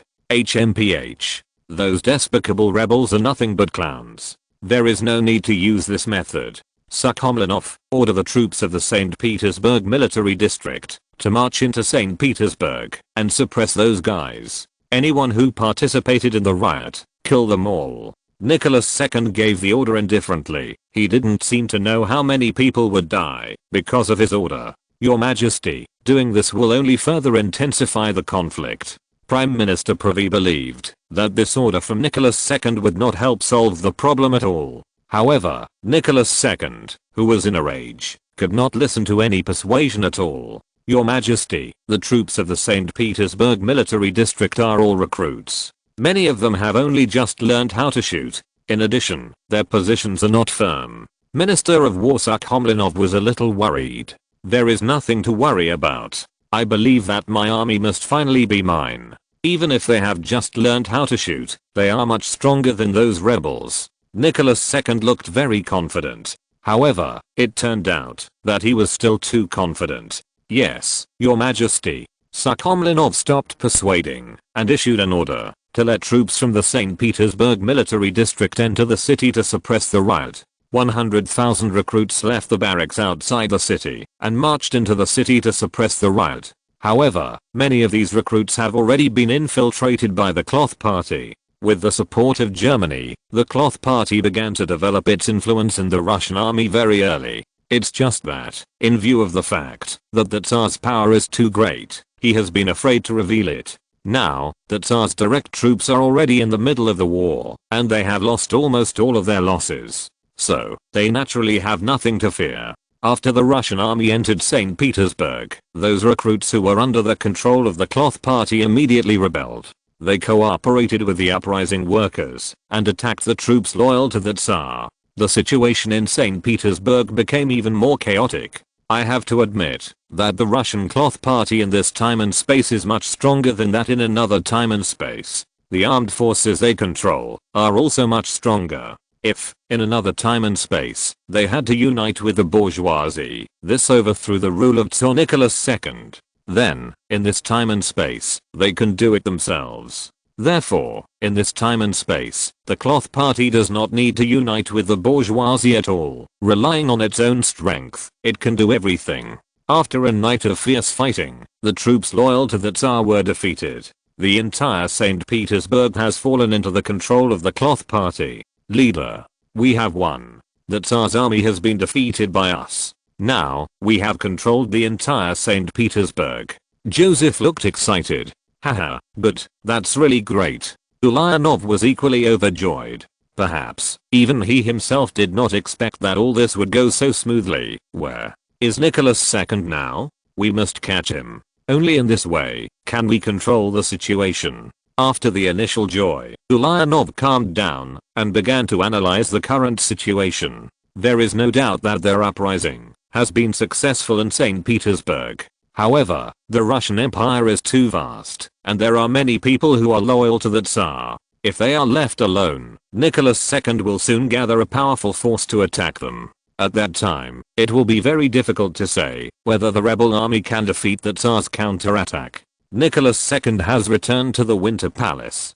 Joseph replied. Joseph, you immediately organize the troops that we can fully control, attack the Winter Palace, arrest Nicholas II's family, and don't let anyone go. Ulyanov ordered. Yes, leader. I will definitely handle it well. Joseph nodded. He also knows the urgency of this matter. On the evening of November 8th, the rebel army launched attack on the Winter Palace. Although the guards loyal to Nicholas II resisted desperately, however, they were ultimately outnumbered. After paying a heavy price, the rebel army finally captured the Winter Palace. The family of Tsar Nicholas II was also found in a small room in the basement. After Joseph learned that Tsar Nicholas II's family had been arrested, he immediately asked his confidants to quietly transport their family to the outskirts of St. Petersburg and put them under secret custody. As for how to deal with Nicholas II's family, it was up to Uriano's husband to make up his mind. An uprising broke out against the rule of Tsar Nicholas II in St. Petersburg, the capital of Russia, and it was successful. This news shocked the whole world. The countries of the Allies and Ententes who were at war reacted very strongly to this. Everyone is watching this and do everything possible to push towards the side that is beneficial to you. Chapter 362. Responses from various countries. The rule of Tsar Nicholas II was overthrown, and the Russian regime fell into the hands of the Cloth Party. This was undoubtedly a heavy blow to the entire Western world. In the capitalist world, the Boo Party and their ideas have always been regarded as fallacies, heresies, and scourges. In the past, the Cloth Party has been suppressed, whether in Russia or around the world. Their situation is very bad. But now, the Cloth Party has opened a gap in the weakest chain of the capitalist world. It is conceivable how much panic this will cause in the capitalist world. Of course, judging from the current world situation, the fear of the Allies is obviously much greater than that of the Allies. Although Russia suffered a disastrous defeat on the Eastern Front, in any case, with their strength, they are one of the most important members of the Allied powers. Among other things, the millions of Russian troops on the Eastern Front can contain a considerable part of the forces of Germany and the Austro-Hungarian Empire. Now, Russia has changed. After taking power, it is undoubtedly very difficult to say whether the Boo Party will fulfill the treaty and continue the war. This will be a great challenge for the Allies in the next battle. Comparatively speaking, the Allies are not under so much pressure. Although, Germany and the Austro-Hungarian Empire are also hostile to the Cloth Party. However, for them, winning the current war is the most important thing. Great changes have taken place in Russia, so that they no longer have to worry about the threat of the Eastern Front, and can concentrate their forces on other fronts to launch attacks. Behind the Russian Cloth Party, there is support from Germany. Therefore, the German Empire is not worried at all that they will turn their faces and deny people. Especially now, when they come to gain a foothold, they will definitely not do that. Unless they wait until they have completely mastered Russia. Of course, by that time, the German Empire might have won the World War and become a superpower. At that time, there will be no need to be afraid of the Cloth Party. This is why Qin Tian dared to fully support the Russian Cloth Party. Now that the Russian Cloth Party has indeed won the victory, then it is time to consider how to get the most benefit from it. The Austro-Hungarian Empire is gearing up for another attack. After the return of the German 8th Army, the Austrian army had already launched an offensive. However, there were setbacks, coupled with the lack of logistical support. After losing some troops, they had to withdraw. Now, drastic changes have taken place in Russia, and this is naturally a good opportunity for them. It's just that the Austro-Hungarian Empire was stopped by Germany before it started to act. The German government formally sent a letter to the Austro-Hungarian Empire, asking them to stop their actions against the Russian Buddhist Party. The German government has sent people to contact the Russian Cloth Party and is ready to use negotiations to solve the problems on the Eastern Front. Most of the senior officials of the Austro-Hungarian government and military were somewhat dissatisfied with the demands of the German government. However, no one dared to show it openly. After all, the German Empire is their most powerful ally, and its military strength is much stronger than that of the Austro-Hungarian Empire. They had to carefully consider the opinions of the German government. Crown Prince Carol was very dissatisfied with this, claiming that the German Empire was considered an ally of the Austro-Hungarian Empire, but the two sides were originally equal. There was no need for Austria-Hungary to follow the orders of the German Empire. It's just that not many people support him this time. Last time, he received a lot of support because the German side did not make a clear statement. This time it's different. If Germany has already expressed its attitude, if it still confronts it, isn't that provoking the German Empire? At that time, not everyone can bear the anger of the German Empire. Grand Duke Friedrich, Baron Marshal Herzendorf and others clearly expressed their opposition. Therefore, Emperor Franz Joseph I of Austria naturally ordered the army to maintain a defensive posture and not to take the initiative to attack. Such a result naturally annoyed Crown Prince Carol very much. It's just that he didn't have any other way except to curse a few times and vent his anger and dissatisfaction in his heart. There was no other way. Germany is indeed ready to negotiate with the Russian Cloth Party. This aspect has always been dominated by Qin Tian. Qin Tian has already started to plan all this, since he strongly supported the Bu Party. Can force the Russian Cloth Party to sign a treaty and withdraw from the war. That is undoubtedly the best. In this case, Germany can end the Eastern Front. At the same time, more benefits can be obtained at the minimum cost. The Allied powers are also actively thinking about countermeasures for the drastic changes in Russia. How can they get greater benefits? In other words, to ensure that their interests are not damaged. If there is no world war breaking out now, they will definitely send troops to attack the Russian Cloth Party and help Nicholas II restore without saying a word. However, things are different now. Under the attack of the Allies, they were already struggling. If you send troops to Russia, it will not be possible at all. London, England, Downing Street, Prime Minister's office. All the cabinet members gathered in the meeting room of the Prime Minister's office, their faces sinking like water. The green smoke emitted from the cigar filled the entire conference room with smoke. However, no one pays attention to these at all. Gentlemen, what do you think of the drastic changes in the Russian Empire? Prime Minister Asquith asked. He is in a very bad mood now. The Russian Empire has just suffered a disastrous defeat on the Eastern Front. This is undoubtedly a serious blow to the Allied powers. They have just reached an agreement that they are willing to spend money and weapons to rearm Russia so that this populous country can fully play its role on the Eastern Front. But now, such a thing happened in Russia. This undoubtedly made the situation of the Allies even worse. Lost the containment of Russia, and they can imagine it with their buttocks. Next, they will have to face the full-scale attack of Germany and the Austro-Hungarian Empire. The Austro-Hungarian Empire is nothing to worry about. Although they are one of the great powers, their military strength is too weak. But Germany is different. If the British and French allied forces want to resist the German attack again, I'm afraid that they will have to use their strength to survive. If it cannot withstand the German attack, northern France may all fall. At that time, it will be very difficult to say whether the French are willing to continue the war. Chapter 363, Interference. The riots that broke out in Russia are really at the wrong time. Nicholas II and his rule are too fragile, aren't they? They were overthrown so easily, and this has brought us a big trouble, said Sir Edward Grey. Nicholas II was too confident. He thought he could solve the riot well, so he didn't leave St. Petersburg immediately. Otherwise, as long as he fled St. Petersburg, even if St. Petersburg fell, he would be able to organize the army launched an attack on St. Petersburg to suppress the riots. The situation will not evolve into what it is now, Churchill said.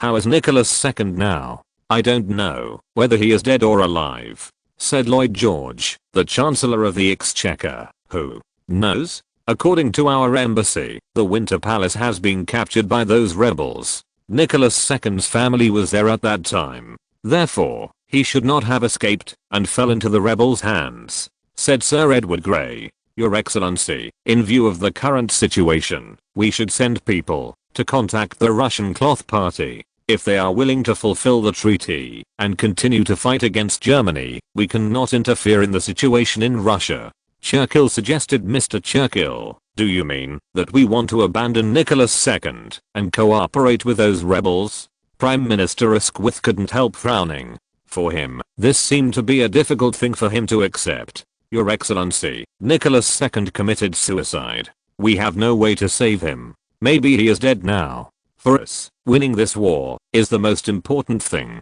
As for the others, can be ignored for the time being. As long as the Germans can be defeated, it is understandable even to cooperate with those rebels, Churchill emphasized. Although, Churchill's words made many cabinet members frown. However, they have to admit that Churchill's words are very reasonable. For the British Empire, the most important thing at this stage is to defeat Germany and the Allies and win the World War. As for the others, you can ignore them for the time being. Wait until the World War is won and the British Empire's status as the world hegemony is preserved before thinking about it. Your Excellency Churchill, I'm afraid your suggestion will not work at all. Sir Edward Grey shook his head with a wry smile. Why? Churchill frowned.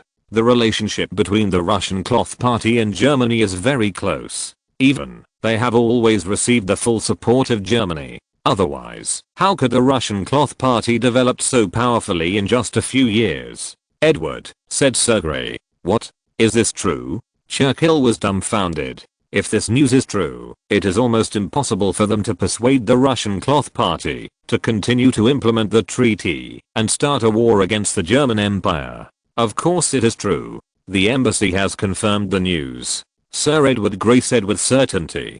Damn, how could the Germans have thought of this in advance? They actually started planning a few years ago. This is undoubtedly a great crisis for the British Empire. Churchill sighed. Gentlemen, since the Russian Bundesliga is unlikely to choose Germany, what should we do with them? Prime Minister Asquith asked. Your Excellency Prime Minister, if this is the case, we must not allow them to develop and grow. Although St. Petersburg has fallen into their hands, even other major Russian cities have gradually been controlled by them. However, Russia is still there are many people who are loyal to the Tsar. We need to support them and let them deal with the Cloth Party, and it is best to eliminate them. If necessary, we will even send troops to Russia to join the war. Churchill gritted his teeth. Your Excellency Churchill, are you crazy? We can't even resist the pressure of Germany. If we go to provoke the Russian Cloth Party at this time, isn't that asking for trouble for ourselves? Sir Edward Grey exclaimed. If the Russian Cloth Party is allowed to develop, it will make them the enemy of the entire capitalist world. Churchill said. However, we simply don't have the extra power to interfere with the Russian Revolution. Richard Haldane said. Yes, this is indeed a problem. However, we can think of other ways. Didn't we order a large number of arms from the United States? Those weapons were still shipped to Russia. However, they were handed over to troops loyal to the Tsar. Let them go and fight the rebels of the Cloth Party. Churchill said. Prime Minister Asquith nodded. There is no problem. Anyway, those weapons and equipment were originally intended to be used to equip the Tsar's troops. Now, it is also used on them. It's just that last time they were asked to deal with the German Empire, and this time they were asked to deal with the Boo Party. From the current situation, neither we nor France can send troops to intervene in Russia. At least until Germany is defeated, there is no way to intervene in them. However, we can let other countries go. Japan and the Far East. There is also the United States. They can all interfere in the Russian Revolution. Once the Boo Party develops and grows, it will also be a threat to them. What's more, haven't those dwarfs in Japan always coveted the territory of the Russian Far East? Let them go to intervene in the Russian Revolution. The big deal is to give them a little benefit. Churchill said. This is a way. Your Excellency, we can try it. Sir Edward Grey said. Well, let's do it like this. Prime Minister Asquith nodded and accepted the suggestion. Subsequently, Britain actively linked up with France, the United States and Japan**. Many capitalist powers regard the Boo Party as a scourge. If they can be wiped out, that would be the best. Especially Japan, the most active. They have long coveted the Russian Far East. However, since everyone is a member of the Allied powers, there is no chance to start. Now, the Russian Cloth Party uprising and the rule of Nicholas II were overthrown, which undoubtedly gave them a godsend opportunity, especially with the full support of Britain, France and other countries. Of course they will not give up this excellent opportunity. Therefore, the Japanese cabinet quickly made a resolution to send 100,000 people to land in Vladivostok to interfere in the Russian Revolution. The United States will also send some troops to land in Murmansk. Britain and France will also send some troops symbolically to participate in the intervention. Chapter 364. Execution of the Tsar. Winter Palace, the former palace of the Tsar, has now become the leadership center of the Cloth Party. Ulyanov and others all work here. After the Cloth Party seized control of St. Petersburg, their army immediately began to march around. At the same time, the Cloth Party also launched uprisings in other cities of the Russian Empire. The uprising launched by the Budang Party, like a spark, spread like a prairie fire. The revolutionary situation is very good, so that Ulyanov and others are in a state of high excitement. But at the same time, it also makes them very busy. As the leader of the Cloth Party, Ulyanov has not had a good rest for several days. However, he didn't care. As long as their revolution can be completely victorious, even if they are exhausted, it is worth it. Leader, our people have already controlled Moscow. Now, the army loyal to the revolution is marching around Moscow. The enthusiasm of the people is also rising with our victory. Soon, we will control more areas. Lev Davidovich Trotsky happily reported to Ulyanov. In the division of labor within the Cloth Party, Trotsky was responsible for leading the armed forces. Very well, Comrade Trotsky. Our revolution is heading towards victory. I dare say that we are not far from victory. However, Comrade Trotsky, our speed of development must be faster. Okay. Our time is running out. Ulyanov's eyes flashed a trace of worry. Leader, what happened? Trotsky couldn't understand why Ulyanov was worried when the revolutionary situation was so good, although there are still many people in China who oppose us. However, I don't care, because I believe that we can defeat them. However, those imperialist countries will never stand by and watch us win and gain a country with Western powers, the leadership of the most popular country in the world. They will definitely try to interfere with us. Therefore, we need to crush those opposing forces as soon as possible. Comrade Trotsky, I hope that your actions can be faster. Those who dare to those who resist us will be dealt with mercilessly. Ulyanov's eyes flashed a ruthless look. Although they advertised as the savior of the Russian working people, but they were ruthless when dealing with opponents of the Russians at the same time. Okay, leader. I understand. Trotsky nodded. He knew what Ulyanov meant, that is, those who dared to oppose them would be wiped out by them.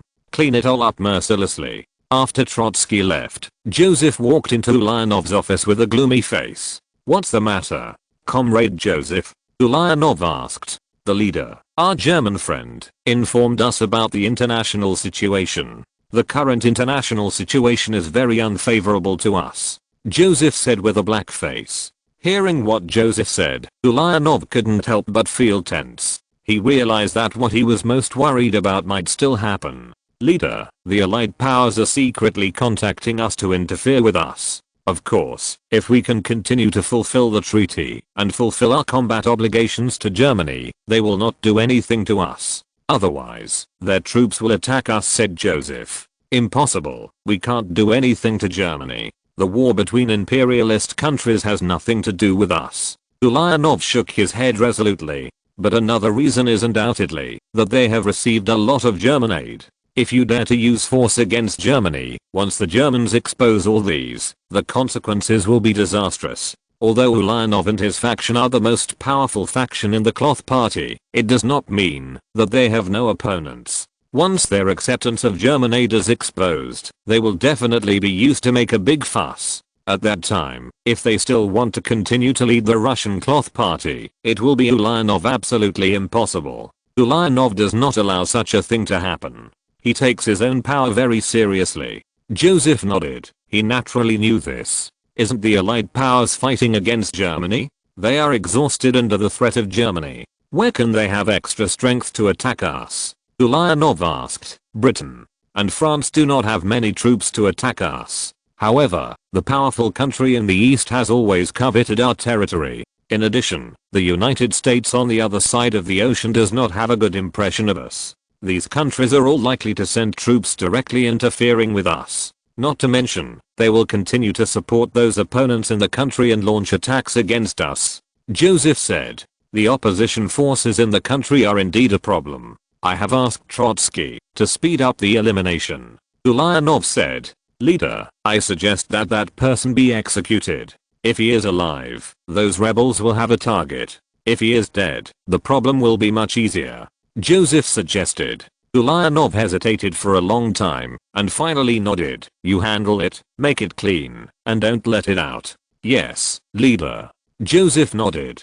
On the outskirts of St. Petersburg, in a farm, Tsar Nicholas II's family was imprisoned here. Suddenly changed from the emperor of the empire to a prisoner, which undoubtedly made Nicholas II's spirit suffer a great blow. On November 22nd, Yurovsky came to the farm, and he brought an order from the Supreme Council of the Burundi Party. Yurovsky came to Nicholas II arrogantly, and read the order of the Supreme Council of the Burundi Party. Nicholas II, since your relatives have been opposing our revolution, therefore, the Supreme Council of the Burundi Party has decided to execute you.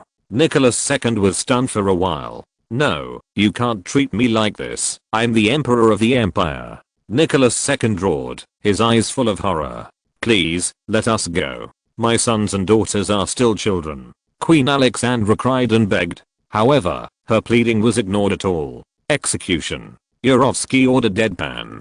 Bang, bang, bang. The rifles in the hands of the execution team rang, and bullets shot at Nicholas II's family. Tsar Nicholas II, Empress Alexandra, and their 4 daughters, and 1 son all fell in a pool of blood. The last emperor of the Romanov dynasty was thus killed. If you're listening to this novel on a channel other than Fanfic World, it means they downloaded and uploaded it without effort. We cordially invite you to visit our channel, Mundo Fanfic Novelos. There you'll find the original version of this story and you can explore many other novels of various genres. We're waiting for you to immerse yourself in a world of incredible novels. Chapter 365, William I. Ambition. The capital of Germany, Berlin, the Imperial Palace, the office of Wilhelm I. Kaiser Wilhelm II, Prime Minister Bernhard von Bülow, Minister of Foreign Affairs von Kidron-Wachter, Minister of the Navy Marshal Tirpitz, Minister of War and Chief of the General Staff von Falkenhayn the Marshal, as well as Qin Tian, the Crown Prince of the Empire, all gathered here. It has been a full month since the revolution broke out in Russia. Now, the territory controlled by the Russian Cloth Party is also getting bigger and bigger. But at the same time, with the support of Britain, France, the United States, Japan and other countries, the troops loyal to the Tsar also launched an attack on the area controlled by the Cloth Party. The Russian Civil War has begun on a large scale. William II and others had smiles on their faces. For them, the outbreak of revolution in Russia and the outbreak of war between the Boo Party and troops loyal to the Tsar are undoubtedly a great thing for the German Empire. Originally, the German Empire's advantage in this war was gradually losing. But with Russia, an important member of the Allied powers, withdrawing from the war, this allowed the German Empire to regain its dominance in the war. Even everyone believed that the victory of the German Empire in this war would be inevitable. Oscar, you did a very good job. I never thought that those people would actually be able to accomplish something. Although the strength of the Russian Empire is not comparable to that of the German Empire, it is still a powerful country. William II sighed. Initially, when Qin Tian supported the Cloth Party, William II disagreed. Because the German Empire also belongs to the empire that the Boo Party wants to overthrow. Qin Tian believes that supporting the activities of the Boo Party can mess up Russia. William II was also non-committal, allowing Qin Tian to operate. Unexpectedly, Qin Tian actually succeeded. Your Majesty, although Russia is also one of the most powerful countries, their internal conflicts are too sharp. Nicholas II is incompetent and unable to manage such a country with the most extensive territory in the world and the largest population in Europe. Therefore, this led to their collapse during the revolution of the Büdang Party. If it were in other countries, the Büdang Party would definitely not be so easy to succeed. Qin Tian said. His Royal Highness, even if this is the case, the influence and destructive power of the Burundian Party must not be underestimated. I suggest that we must fully guard against the activities of the Burundian Party in Germany. Before, we supported them, only to destroy its just Russia. Now, Russia has collapsed. We must think about the future security of the empire. Prime Minister Bernhard von Gillow said. Qin Tian nodded. Your Excellency, I think so too. After we have gained enough benefits from the Büdang, it is time to suppress them in an all-round way. Although, the current Büdang is still in front of the empire, they are relatively weak. However, they will inevitably develop into the main opponents of the empire in Europe in the future. From now on, the empire can plan for future wars with them. The Cloth Party will threaten the empire? How is this possible? William II frowned, not quite convinced. In comparison, the strength of the German Empire now has the momentum of the world's most powerful country. If they win this war again, they will undoubtedly become the hegemony truly of the world. At that time, even if the Cloth Party controls Russia, it will absolutely be unable to confront the German Empire. Further, the potential of the Bu Party cannot be underestimated. If we underestimate them, we will suffer a lot. Qin Tian said solemnly. Qin Tian clearly remembered how terrifying Büdang's potential was. On the land of ruins, it quickly developed into a superpower that kept pace with the US imperialism. If they don't pay attention to it, the Cloth Party in the future will inevitably become a serious problem for them. Your Majesty, His Royal Highness the Crown Prince must have a reason for saying this. It seems that we really need to take precautions against the Cloth Party. Foreign Minister von Kidron-Wachter said. Okay, Oscar. I will leave everything to you about the Cloth Party. We have only one goal, and that is to ensure the long-term prosperity of the empire. William II said. Yes, Father. Qin Tian nodded solemnly. Everyone, the most important thing for us next is to win the current war. After the upheaval in Russia, I think there will be no doubt that the empire will win the final victory of the war. William II said. Yes, Father. Now we only need to keep a small amount of troops on the Eastern Front. The rest of the main force can be transferred to the Western Front. In addition, various legions are also increasing their armaments and forming armored divisions. Once after the preparations are completed, we will definitely be able to defeat the British and French allied forces again and completely win a decisive victory on the Western Front. Qin Tian said. Well, what about the Navy? Tirpitz, when can the High Seas Fleet fight the British? William II asked. In the naval battle with the British Navy, the Imperial Navy has now firmly occupied the dominant position. However, the British Navy is not completely powerless to fight back. Therefore, William II has always been looking forward to the Imperial Navy's High Seas Fleet being able to completely defeat the British Royal Navy and pull the British from the throne of maritime supremacy. Your Majesty, the Navy plans to fight the British in the first half of next year. If the British dare not go to war, the Imperial Navy will attack the British coastal cities and force them to go to sea to fight us. Marshal Earl Tirpitz said. In the first half of next year, the German Navy's 5 Bavaria-class battleships and 3 Mackensen-class battlecruisers will all enter service, which will make the German Navy's strength reach its peak. In the whole world, no country's navy can compete with the German Navy. Even the British Royal Navy is also unable to compete with the German Navy that has reached its peak. What's more, this is just a surface fleet. The German Navy also has a powerful underwater force, as well as an aircraft carrier formation. Although, there are only 2 aircraft carriers. But that was undoubtedly the first of its kind. When the carrier-based planes take off from the aircraft carrier and attack the British warships, they will know that the gap between them and the German Navy is definitely not the difference in the number of surface warships, but in terms of hardware strength and combat philosophy, the all-round gap. In front of the German Navy, the Royal Navy, which used to be the number 1 in the world, has only been crushed. King William II nodded with satisfaction. Very well. In the first half of next year, the Imperial Army will achieve a decisive victory on the Western Front, and the Imperial Navy will completely defeat the British Royal Navy. Then, the Empire will definitely win this battle. Chapter 366. Proposal for Peace Talks. Father, ladies, and gentlemen, I suggest that we have peace talks with the Cloth Party.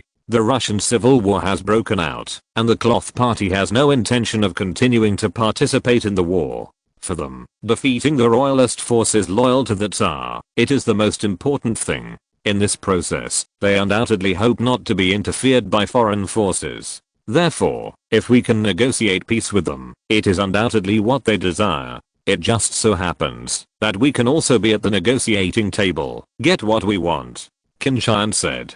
William II nodded. He also coveted Russia's vast territory and resources. If it weren't for the fact that the battle on the Western Front is more important to Germany now, he might have decided to send troops to attack Russia. However, for Germany now, defeating Britain and France and winning the World War is the most important thing. Therefore, William II could only temporarily suppress his ambitions. It would undoubtedly be the best if the Cloth Party can agree to cede territory and pay compensation to Germany at the negotiation table. The German Empire will be able to get everything they want without breaking a sweat. Your Highness, if we want to have peace talks with the Baden Party, we will inevitably make many harsh demands. At that time, will they be able to agree? After all, those people in the Baden Party are not soft-boned.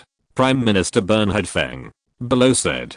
Your Excellency, the leaders of the Cloth Party are indeed very tough people. However, their toughness is relative. In their eyes, the interests of the party is the most important, and the country must come after the party. Therefore, if they can withdraw from the war and deal with domestic opposition forces and foreign interference forces with peace of mind, they will definitely sell out their national interests. Qin Tian must say affirmatively. Your Highness, are you joking? How is this possible? Foreign Minister von Kidron-Wachter looked surprised. Others, including William II, were also full of disbelief. For them, the country is definitely the most important. Isn't everything they do for the benefit of the country? It was the first time they knew that it was really strange that someone would harm the interests of the country for the interests of the political party. Father, everyone. This is indeed unbelievable. But, I promise, it is absolutely true. If they don't agree, we will act as if we are going to attack. When the time comes, they will definitely give in.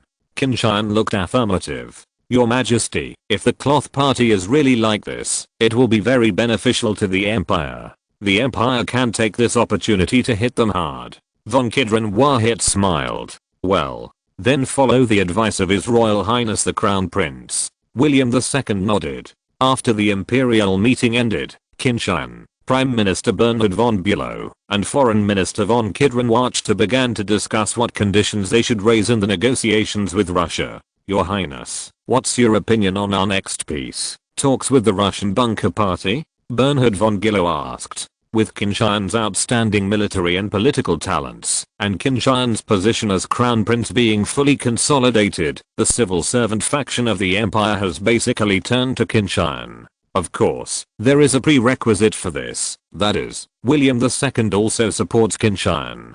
If William II didn't like Qin Tian and wanted to replace Qin Tian, they would definitely stand by William II's side without hesitation. After all, William II was the real master of the empire, and Qin Tian could at best be regarded as a more reliable heir. Your Excellency, Prime Minister, I have generally thought about it. The conditions we put forward to the Russian Cloth Party must be very harsh. Even if the lion opens his mouth, it can be regarded as giving the Russians a room for bargaining. In the end, they will definitely agree. Our conditions, Qin Tian said. At the same time, in Qin Tian's mind, he began to think about the content of the Brest Treaty signed by Germany and the Burundi Party in another time and space. In another time and space, since the Burundian Party was able to sign the Treaty of Brest with Germany, in this time and space, even if Germany proposes the same conditions, or even harsher conditions, it is estimated that the Russian Burundian Party will accept it. Your Excellency Prime Minister, Your Excellency Minister of Foreign Affairs, I think that our main requirements in terms of territory and war operations can be as follows. In terms of territory, Russia must give up its claims to Poland, Lithuania, Courland, Livland, and Estland, that is, Poland and the 3 Baltic countries, jurisdiction, and sovereignty, hand over these areas to the German Empire.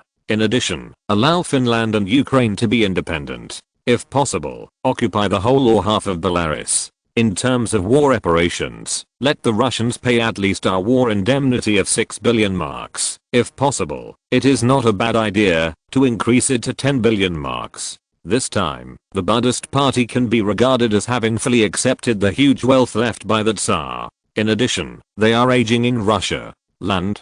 Paying the empire's war operations of 10 billion marks is nothing to them, Qin Tian said. Prime Minister Bernhard von Bülow and Foreign Minister von Kidron-Wacht were stunned. Qin Tian's conditions in these 2 aspects cannot be described as harsh at all. If the Russians accepted these conditions in full, the German Empire would benefit greatly from it. However, they did not think that the Russian Cloth Party would accept such harsh conditions. Your Highness, will the Russians really accept our conditions? Von Kidron-Wacht swallowed hard. Of course, I firmly believe. As long as we act like they will use force, if they don't agree, I think they will definitely agree to our request. Besides, they can have what they are today, but it is inseparable from our strong support. Now, it's their turn to pay the price. Qin Tian smiled. Then let's negotiate with the Russians according to His Highness's request. Your Excellency, Minister of Foreign Affairs, you, as the representative of the Empire, have full powers to negotiate with Russia on behalf of the Empire. Prime Minister Bernhard von Bülow said. It's Milner. Von Kidron-Wacht readily agreed. If he can win huge benefits for the German Empire in this negotiation, he will get a great credit. Chapter 367, Hypocrisy. Russia, St. Petersburg, Winter Palace, Ulyanov's office. Joseph is reporting to Ulyanov at the request of the German side. As Ulyanov's assistant, Joseph has been in charge of maintaining contact with the German side. Germany had always been their biggest supporter until the success of the Burundian Revolution. This also made Joseph's status in the Cloth Party very high, almost second only to Ulyanov. Leader, Germany has conveyed its willingness to have peace talks with us. How should we respond to them?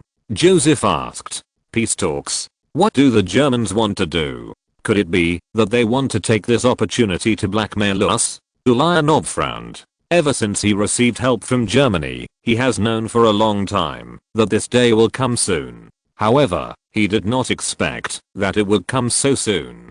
German money is not so easy to get. Leader, based on what I know about the Germans, it is estimated that they are really going to cut off a piece of flesh from us this time. Joseph said. There was no way to accept their support back then. If we hadn't accepted their support back then, it would have been a problem for us to survive, let alone achieve the success of the revolution. Ulyanov sighed in one breath. Leader, there is no way. For our cause, we could only do that.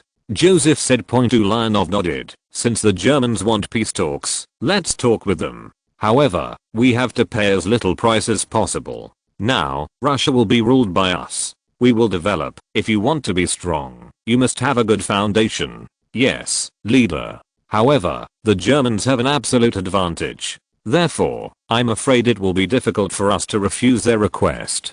Joseph said. Ulyanov was also bitter. Germany's military power is too strong. If they reject the Germans' request, then what awaits them will be a German attack. At that time, they will not only lose a large area of territory, but even fail under the attack of the German army. At that time, they will pay a higher price. Even if the Germans made public the evidence of their acceptance of German support, it would be a devastating blow to them. Talk to the Germans as much as possible. If the Germans' conditions are not so harsh, you can agree to them. If they are too harsh, try your best to find a way to refuse. Ulyanov said. Yes, leader. Joseph nodded. Subsequently, Ulyanov convened a meeting of the Supreme Council of the Burundi Party and informed everyone of the preparations for peace talks with Germany. As expected by Ulyanov, many people were in favor of peace talks with Germany. but at the same time, they demand that their interests be guaranteed as much as possible. Everyone, we need to appoint a representative who is fully responsible for negotiating with the Germans. Who do you think is the most suitable? Ulyanov asked. Leader, isn't Comrade Joseph always in charge of contacting the Germans? Let him represent us. Kamenev said. No, Comrade Kamenev, it is precisely because I have always been in charge of contacting the Germans, so the Germans know me very well. In this case, it will be difficult to bargain with them during the negotiation, therefore, I suggest that Comrade Trotsky should be responsible for negotiating with the Germans, and he is our people's commissar for foreign affairs, responsible for foreign affairs. Joseph hastily declined. Although, negotiating on behalf of the Burundi party in Germany will have a lot of power. However, Joseph did not want this drudgery to fall on his own head. That's right, Joseph thought it was a chore to be in charge of negotiating with Germany this time. Otherwise, with his character, would he still refuse if it was really profitable? Joseph can be sure that in this negotiation, the German side will put forward very harsh conditions. Also, the hardline Germans will directly force Russia to accept their terms. In the end, the humiliating traitorous surrender treaty will definitely be signed. No matter who is in charge of negotiating with Germany, it will become a stain in his life. Therefore, Joseph did not want this stain to exist in his resume. He also thought about becoming his successor after Ulyanov retired or died. If he wants to become Ulyanov's successor, Trotsky is undoubtedly his biggest opponent. Therefore, Joseph can't wait to dig a hole for Trotsky now. Well, do you have any other opinions? Ulyanov asked. The others are not fools, so they stopped expressing their opinions immediately. In this case, I think Comrade Trotsky will negotiate with the Germans on our behalf. I only have one request, and that is to preserve our interests as much as possible during the negotiations. Ulyanov said. Yes, leader, I will try my best to complete the task. Trotsky nodded and accepted the task. After discussions between Germany and the Bundesliga party, they decided to negotiate in Brest. On the German side, Foreign Minister von Kidron-Wachter was the plenipotentiary, while on the Burundi side, Trotsky, the People's Commissar for Foreign Affairs, was the plenipotentiary. On December 12, the two sides held talks in Brest. Your Excellency, the German Empire and your party have always maintained a very good relationship. Therefore, we hope that after your party has gained power in Russia, we can continue to coexist peacefully. However, your country has already participated in this war after all, and also caused huge losses to Germany. Therefore, we hope to quell this war and end this war through peace talks. German Foreign Minister von Kidron-Wachter had a hypocritical smile on his face. Your Excellency, Minister of Foreign Affairs, our party is also very grateful to Germany for its support. We also sincerely hope to maintain good relations with your country. We are willing to withdraw from this war through peaceful negotiations. From now on, we will hold the power of Russia after that. I'm more willing to live in peace with the German Empire forever. Trotsky said. Anyway, on such a diplomatic occasion, it's all about talking on the spot. When it comes time for peace talks, the two sides will fight with each other and will not give an inch. Undoubtedly, this is a typical minute being a asterisk and setting up a chastity archway. However, this can at least show that the atmosphere of the peace talks this time is relatively good. Of course, all this is superficial. Chapter 368, Strict Condition. Members of the German Reich and the Burundian delegation began formal talks after enjoying a sumptuous lunch. Compared with the previous atmosphere, the atmosphere of the formal talks has undoubtedly changed significantly. If the atmosphere between the two sides was relatively harmonious before, the atmosphere has become tense now. Your Excellency, Commissioner, in view of the fact that the Russian army has caused huge losses to the German Empire in this war, therefore, we hope that your party can satisfy the following aspects of the empire. The contracting parties declared an armistice. The Russian army was fully demobilized. Before the signing of the Universal Peace Treaty, the Russian warships sailed back to the Russian port or disarmed immediately. After the conclusion of the treaty, all the main battleships of Russia would be transferred to the German Empire. Russia announces jurisdiction and sovereignty over Poland, Belarus, Lithuania, Courland, Livland, and Estland, i.e. Poland, Belarus and the Baltic states. Pending the conclusion of a universal peace treaty and the complete demobilization of Russian troops, Germany will continue to occupy the areas east of the above-mentioned areas occupied by German troops on the eve of the signing of the peace treaty. Russia recognized the independence of Ukraine and Finland and immediately withdrew its troops from Finland, Ukraine and the Land Islands. Russia paid Germany 12 billion marks in war reparations.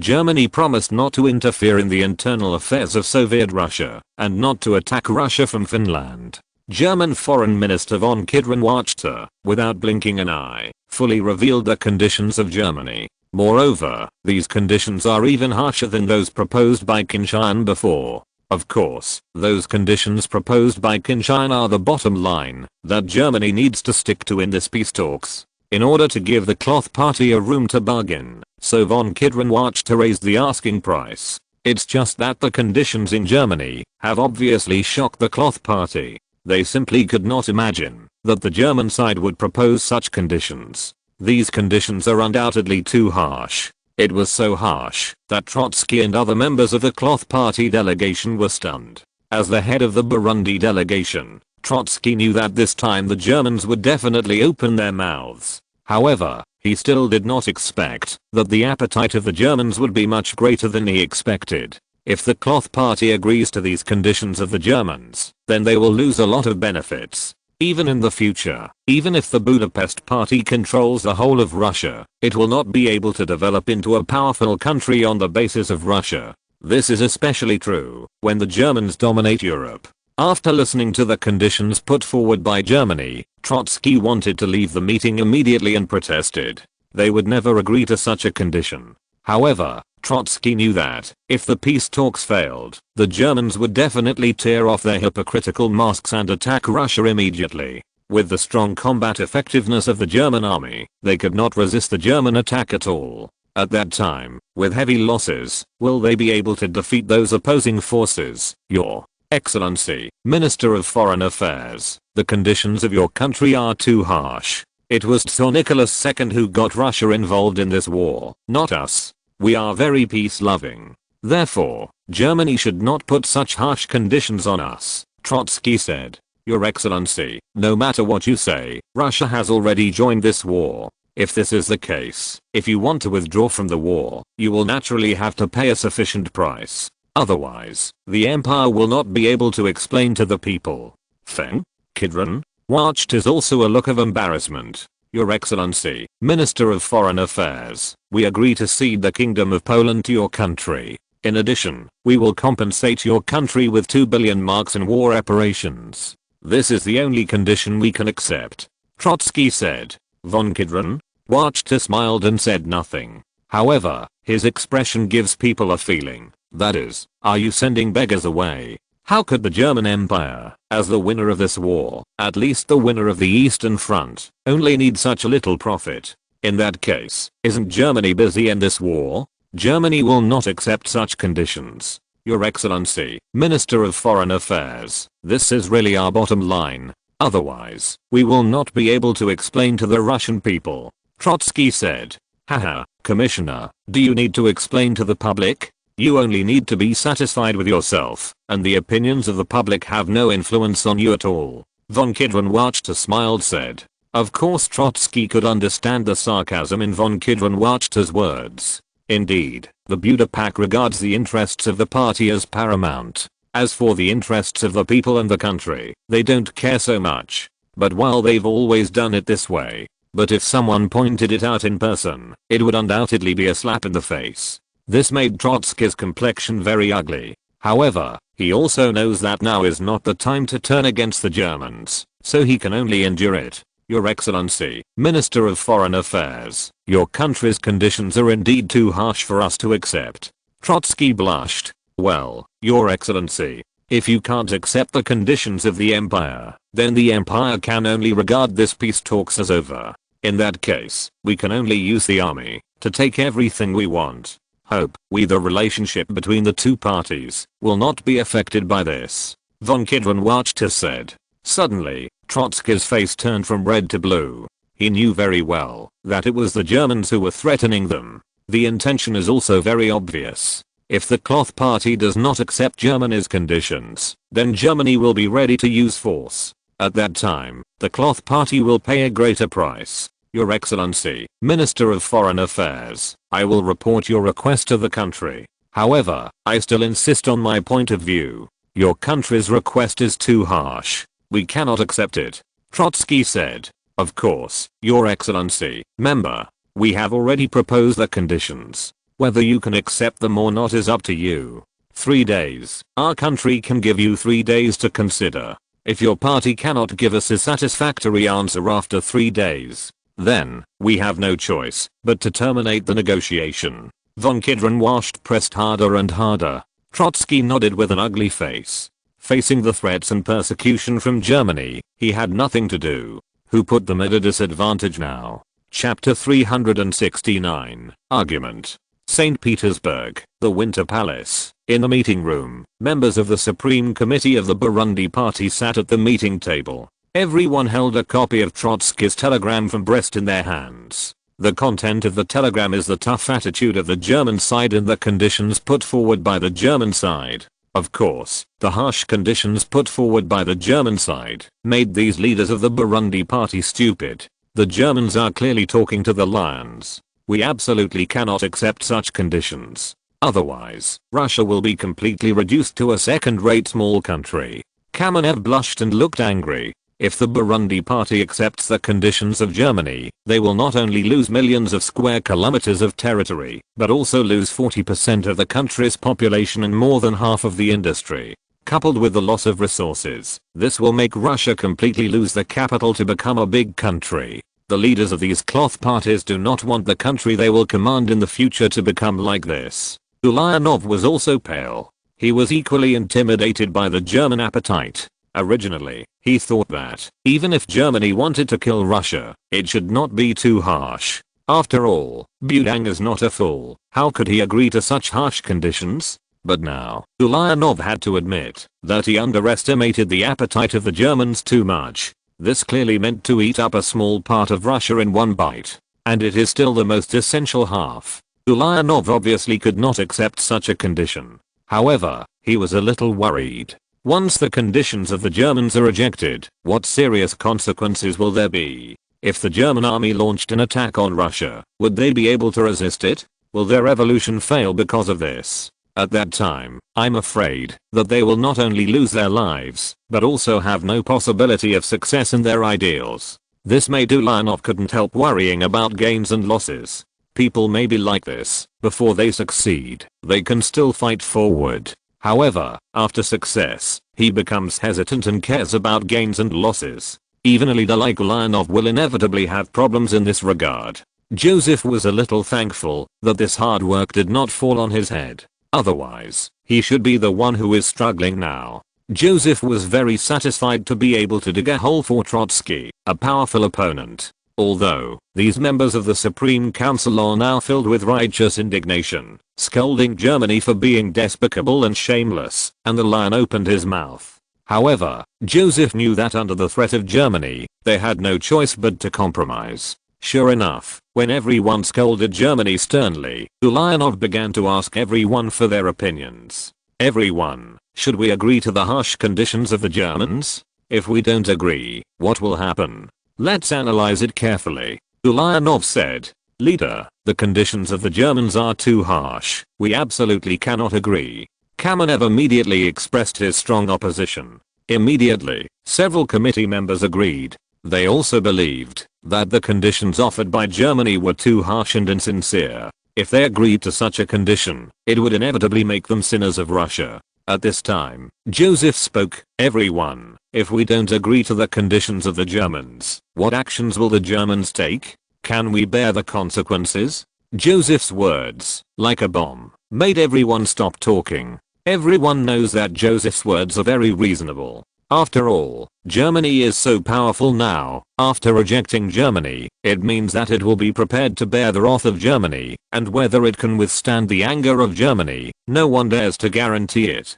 After all, the current cloth party is still too weak. the armed forces they control, although numerous. But in front of the powerful German army, it was just a mob. They are not unclear about the German army's record on the Eastern Front. At the time, Russia's most elite standing army was not an opponent of the German army. Not to mention, they are now. Everyone, especially now that we are still facing internal and external troubles, it is even more important to properly handle this matter. Otherwise, everyone has to think carefully about the consequences.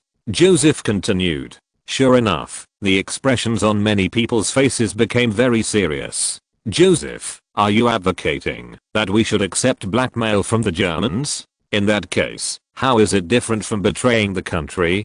Kamenev retorted. Comrade Kamenev, I'm not traitorous, I'm thinking for the interests of the party. We have worked so hard to get to this point. It is not easy. How many of our comrades were killed by Tsar Nicholas II for the success of the revolution? Killing? If we offend Germany and cause the German army to attack us aggressively, resulting in the failure of our revolution, then we will never have another chance. Joseph looked like he was thinking about the party and the cause. However, Joseph's words did resonate with many people. It is undoubtedly very difficult for the Cloth Party to come to this day. Before, Tsar Nicholas II had always suppressed and persecuted them, and I don't know how many people lost their lives because of this. Even Ulyanov was exiled to Siberia, almost lost his life. HMPH. Joseph, you are scaremongering. The Germans are busy fighting with Britain and France, the two imperialist countries, and there is no extra force to deal with us. Kamenev is not so easily persuaded. It is true that the main force of the Germans will not be used on us. But even if they only send an army to attack us, we may not be able to resist it. What's more, the Austro-Hungarian Empire is also eyeing us. They launched although the attack was defeated. No one can guarantee that they will make a comeback. If the German army attacks us, the Austro-Hungarian Empire will definitely join in. At that time, the consequences will be very serious. Besides, if they win in future wars, they will definitely attack us with all their strength. At that time, do we have the strength to fight against them? Therefore, I think it is better to conclude an agreement with Germany as soon as possible and withdraw from the war. Joseph continued. Chapter 370. Intimidation of Force. The meeting of the Supreme Council of the Russian Burundian Party did not reach any resolutions. Some people supported making peace with Germany, while others supported rejecting Germany's request. The whole meeting was full of hype. In the end, Ulyanov left the meeting room with a sullen face, which ended the meeting. For several days in a row, the Russian Cloth Party was arguing about what to do, and time passed slowly like this. 3 days later, the Russian Cloth Party has not given an accurate answer to the German side.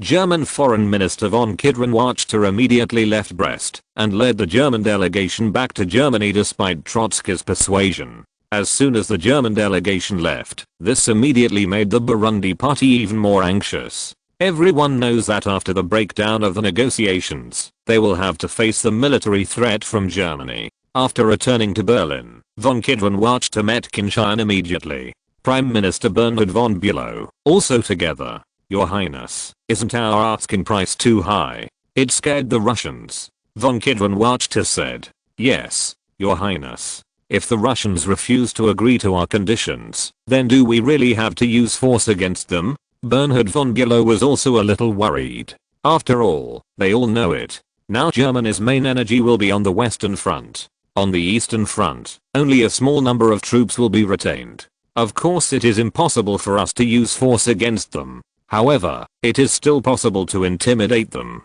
Since the Russians have been unable to make a decision, let's help them. I will ask the 8th and 9th armies, put aside make a big attack. At that time, I think the Russians will make a choice. Qin Tian looked like he was sure of winning. It's just that, this is just his faking. In fact, he didn't know whether the Cloth Party would succumb as easily as in another time and space. After all, in this time and space, many things have changed. The Cloth Party in this time and space is also stronger than the Cloth Party in another time and space. His Royal Highness, how about we lower our requirements appropriately? Said von Kidron-Wachter. If you don't get anything, because the asking price is too high, then it's not worth it. No. Although we are still cooperating with the Russian Cloth Party, the honeymoon period will end soon. By then, we will be enemies. Therefore, the harder we kill them at this time, the more we can weaken them. This will give us a favorable position in future confrontations. Qin Tian said. Watch sir, let's do it according to His Highness the Crown Prince's opinion. I also believe that His Highness the Crown Prince will succeed. Bernhard von Bülow said. Okay then. Von Kidron-Wasch nodded and had no choice but to say no more. Your Excellency, Minister of Foreign Affairs, you must not be impatient during the negotiations with the Russian Burton Party.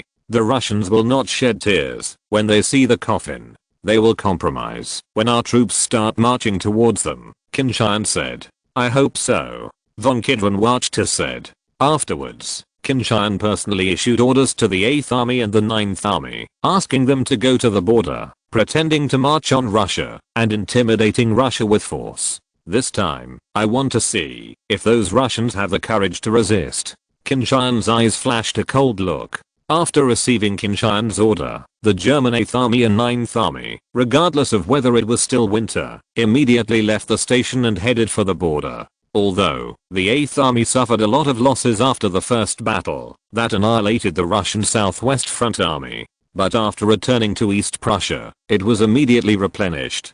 Germany's mobilization has been completed, and the second phase of mobilization has also begun, which makes them not short of soldiers in a short period of time. Of course, if the war drags on for too long, the disadvantage of Germany's lack of troops will inevitably appear. The 9th Army, although it is a newly formed army, however, 10 infantry divisions plus 1 armored division still have a total of more than 180,000 people. The configuration of various weapons and equipment is exactly the same as that of the 8th Army. The only thing they lack is battlefield experience. As long as they have experienced the battlefield test of blood and fire, their combat effectiveness can be improved, and they will become a truly elite force. Qin Tian proposed that General Hindenburg be the commander of the 9th Army, because he valued General Hindenburg's talent. He believed that Admiral Hindenburg would be able to train the 9th Army into a powerful force, a force loyal to him. 2 elite legions of the German army marched to the border and launched an attack formation. The cannons with hideous missiles and the dark tanks all represented powerful attack power, and this scared the leaders of the Russian Cloth Party enough. What should we do? What should we do now? The 2 elite German legions have already marched to the border. If they attack, what can we use to resist? How can we resist? One of the German legions will almost be wiped out. 2 million Russian troops were killed. The 2 legions joined forces, and they can easily destroy us.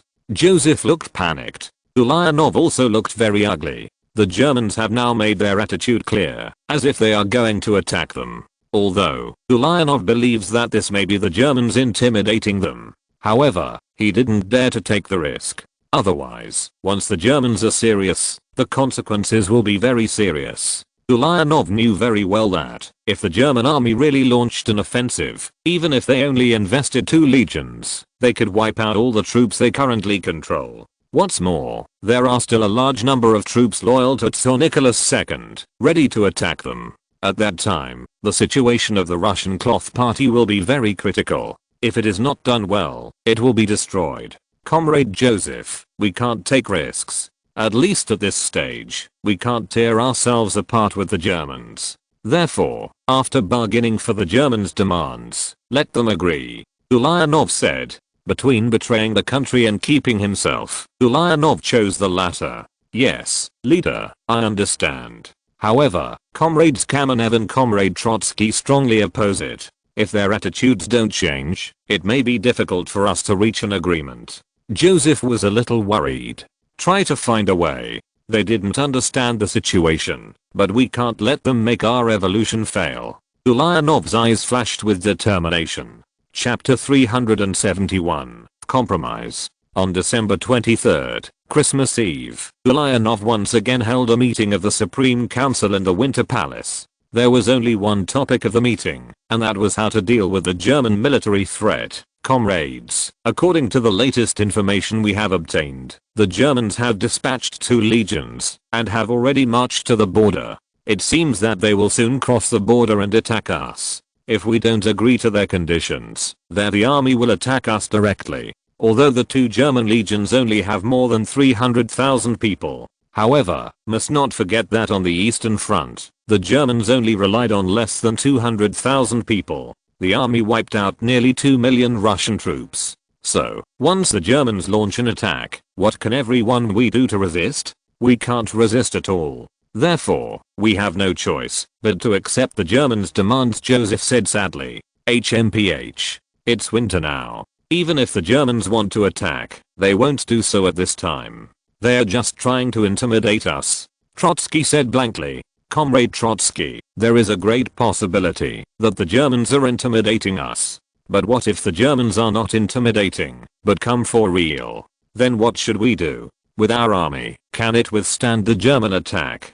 Joseph asked. Suddenly, Trotsky said nothing, although he believed that the German army was only threatening them with force. However, he wasn't entirely sure. Therefore, facing Joseph's question, he didn't know how to answer it at all. He couldn't just say against his conscience that, even if the German army launched an attack, they would be able to withstand the German army's attack, right? That is the #1 German army in the world. There is no army in the world that is confident in resisting their attack. Comrade Joseph, what kind of benefits have you received to help the Germans speak like this? Kamenev sneered. Comrade Kamenev, you are slander. Naked slander. I'm a loyal member of the Bolshevik party. Everything I do is for the benefit of our party. I just don't want to watch other party. The success that has been achieved with great difficulty is just ruined like this. Joseph looked noble. Kamenev wanted to refute, but was stopped by Ulyanov. Okay, everyone shut up.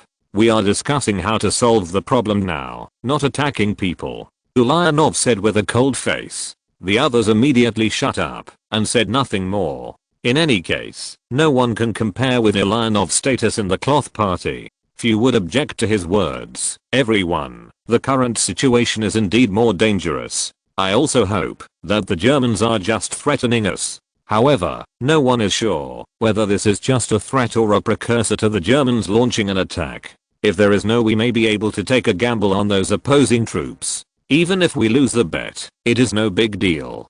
But, unfortunately, what we are facing now can be described as internal and external troubles. A country as powerful as Germany, when it is much better to be our friend than our enemy. Even this friend does not seem to be for long. But for our party, and for our hard-won victory, we cannot take risks lightly, Ulyanov said. Many people were convinced by Ulyanov's point of view and lightly repeatedly. However, there are still many people who no longer buy it. Okay, I've said everything I need to say. Then, let's vote. Ulyanov said. It is obvious that such a major matter is not decided by him alone, and it still needs to be judged by the opinions expressed by everyone. It's just that, as a leader, Ulyanov's opinion is the most important. Next, the Supreme Council began to vote. Now, there are 13 members in the Supreme Council of the Burundi Party. However, in the end, there were only 5 people who supported Ulyanov, and there were 8 people who opposed it.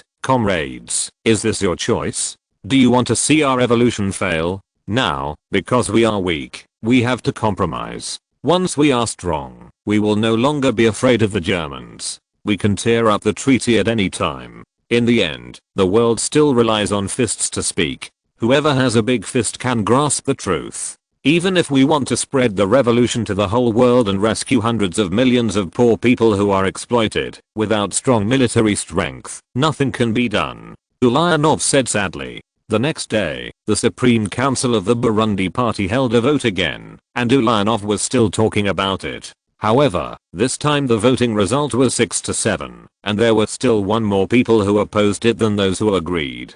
Comrade Ulyanov, completely speechless. He never expected that with his position in the party, such a situation would happen. Shouldn't it be because of his appearance that others immediately followed his advice? As a result, he has been persuading him for so long. Why are those guys still unclear about the situation? This made Ulyanov very angry. At the same time, there was a little more vigilance in my heart. It seems that I have been completely deceived by these guys during this time. I thought that they would listen to me, but I didn't expect that those guys were just perfunctory. After this crisis is over, I must get rid of these guys. Ulyanov secretly made up his mind.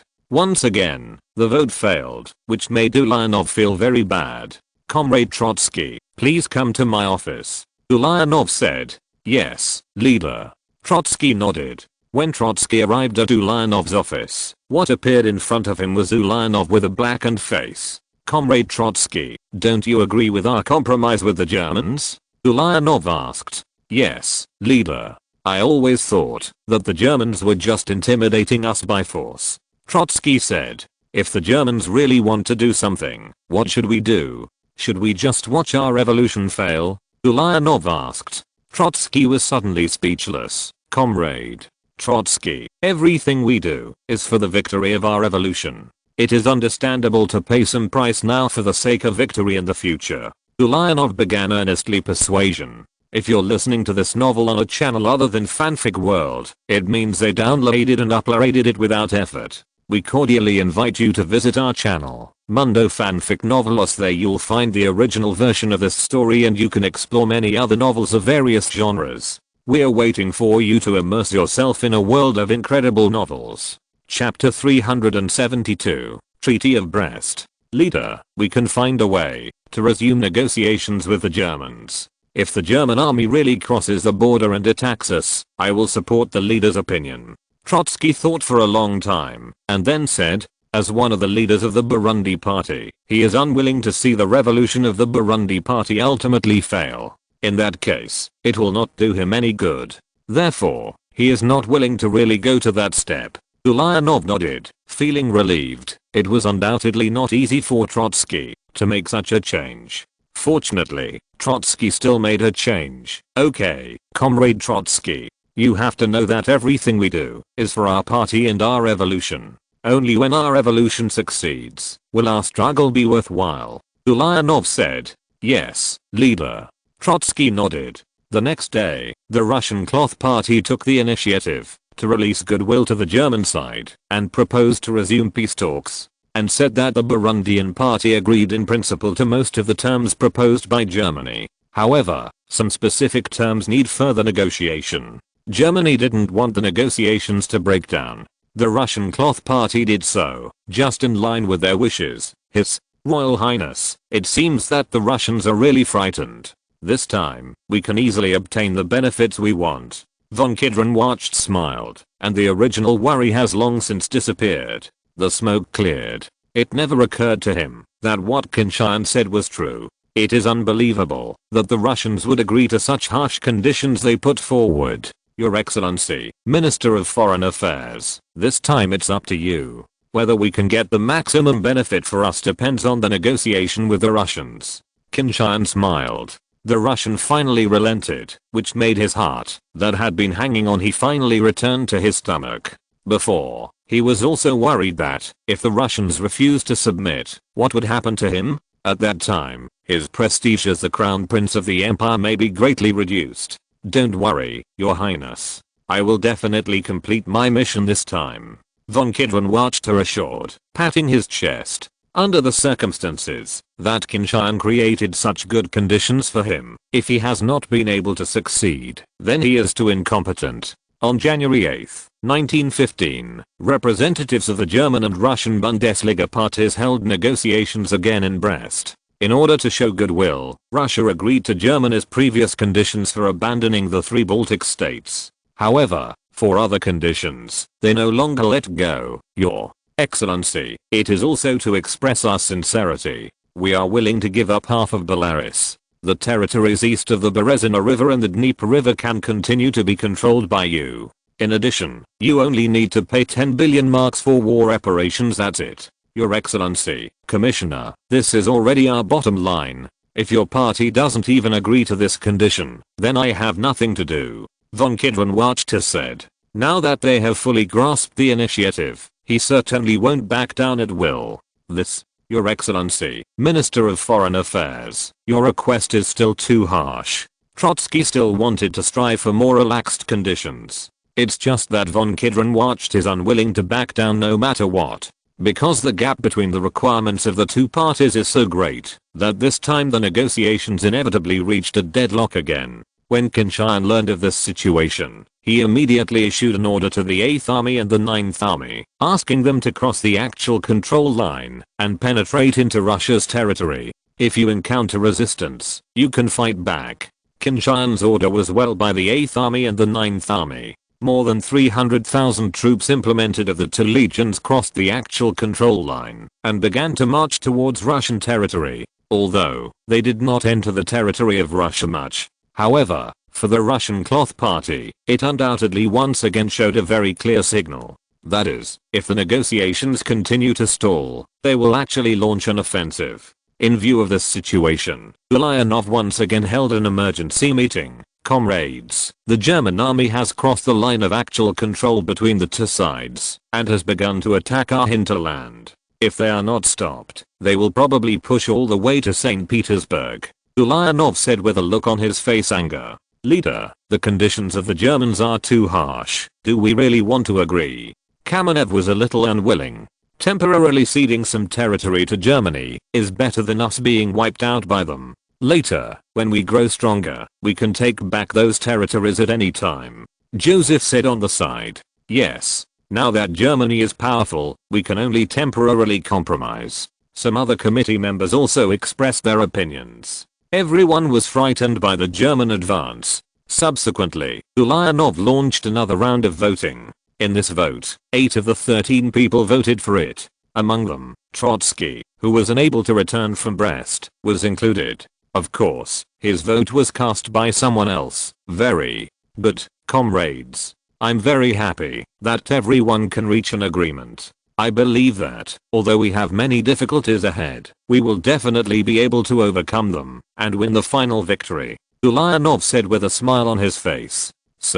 Of course, he was still brooding over the 5 negative votes in his heart. However, now is not the time to talk about this. The next day, on January 18, 1915, Trotsky signed his name on the Brest Treaty on behalf of the Russian Bunker Party. It can be said that the Russian Bundesliga has fully accepted Germany's conditions. Germany won the 3 Baltic states, plus Poland and half of Belarus, without breaking a sweat. Ukraine and Finland will become independent with the support of Germany. Of course, how these two countries become independent and what kind of political system they will have in the future still needs to be carefully considered.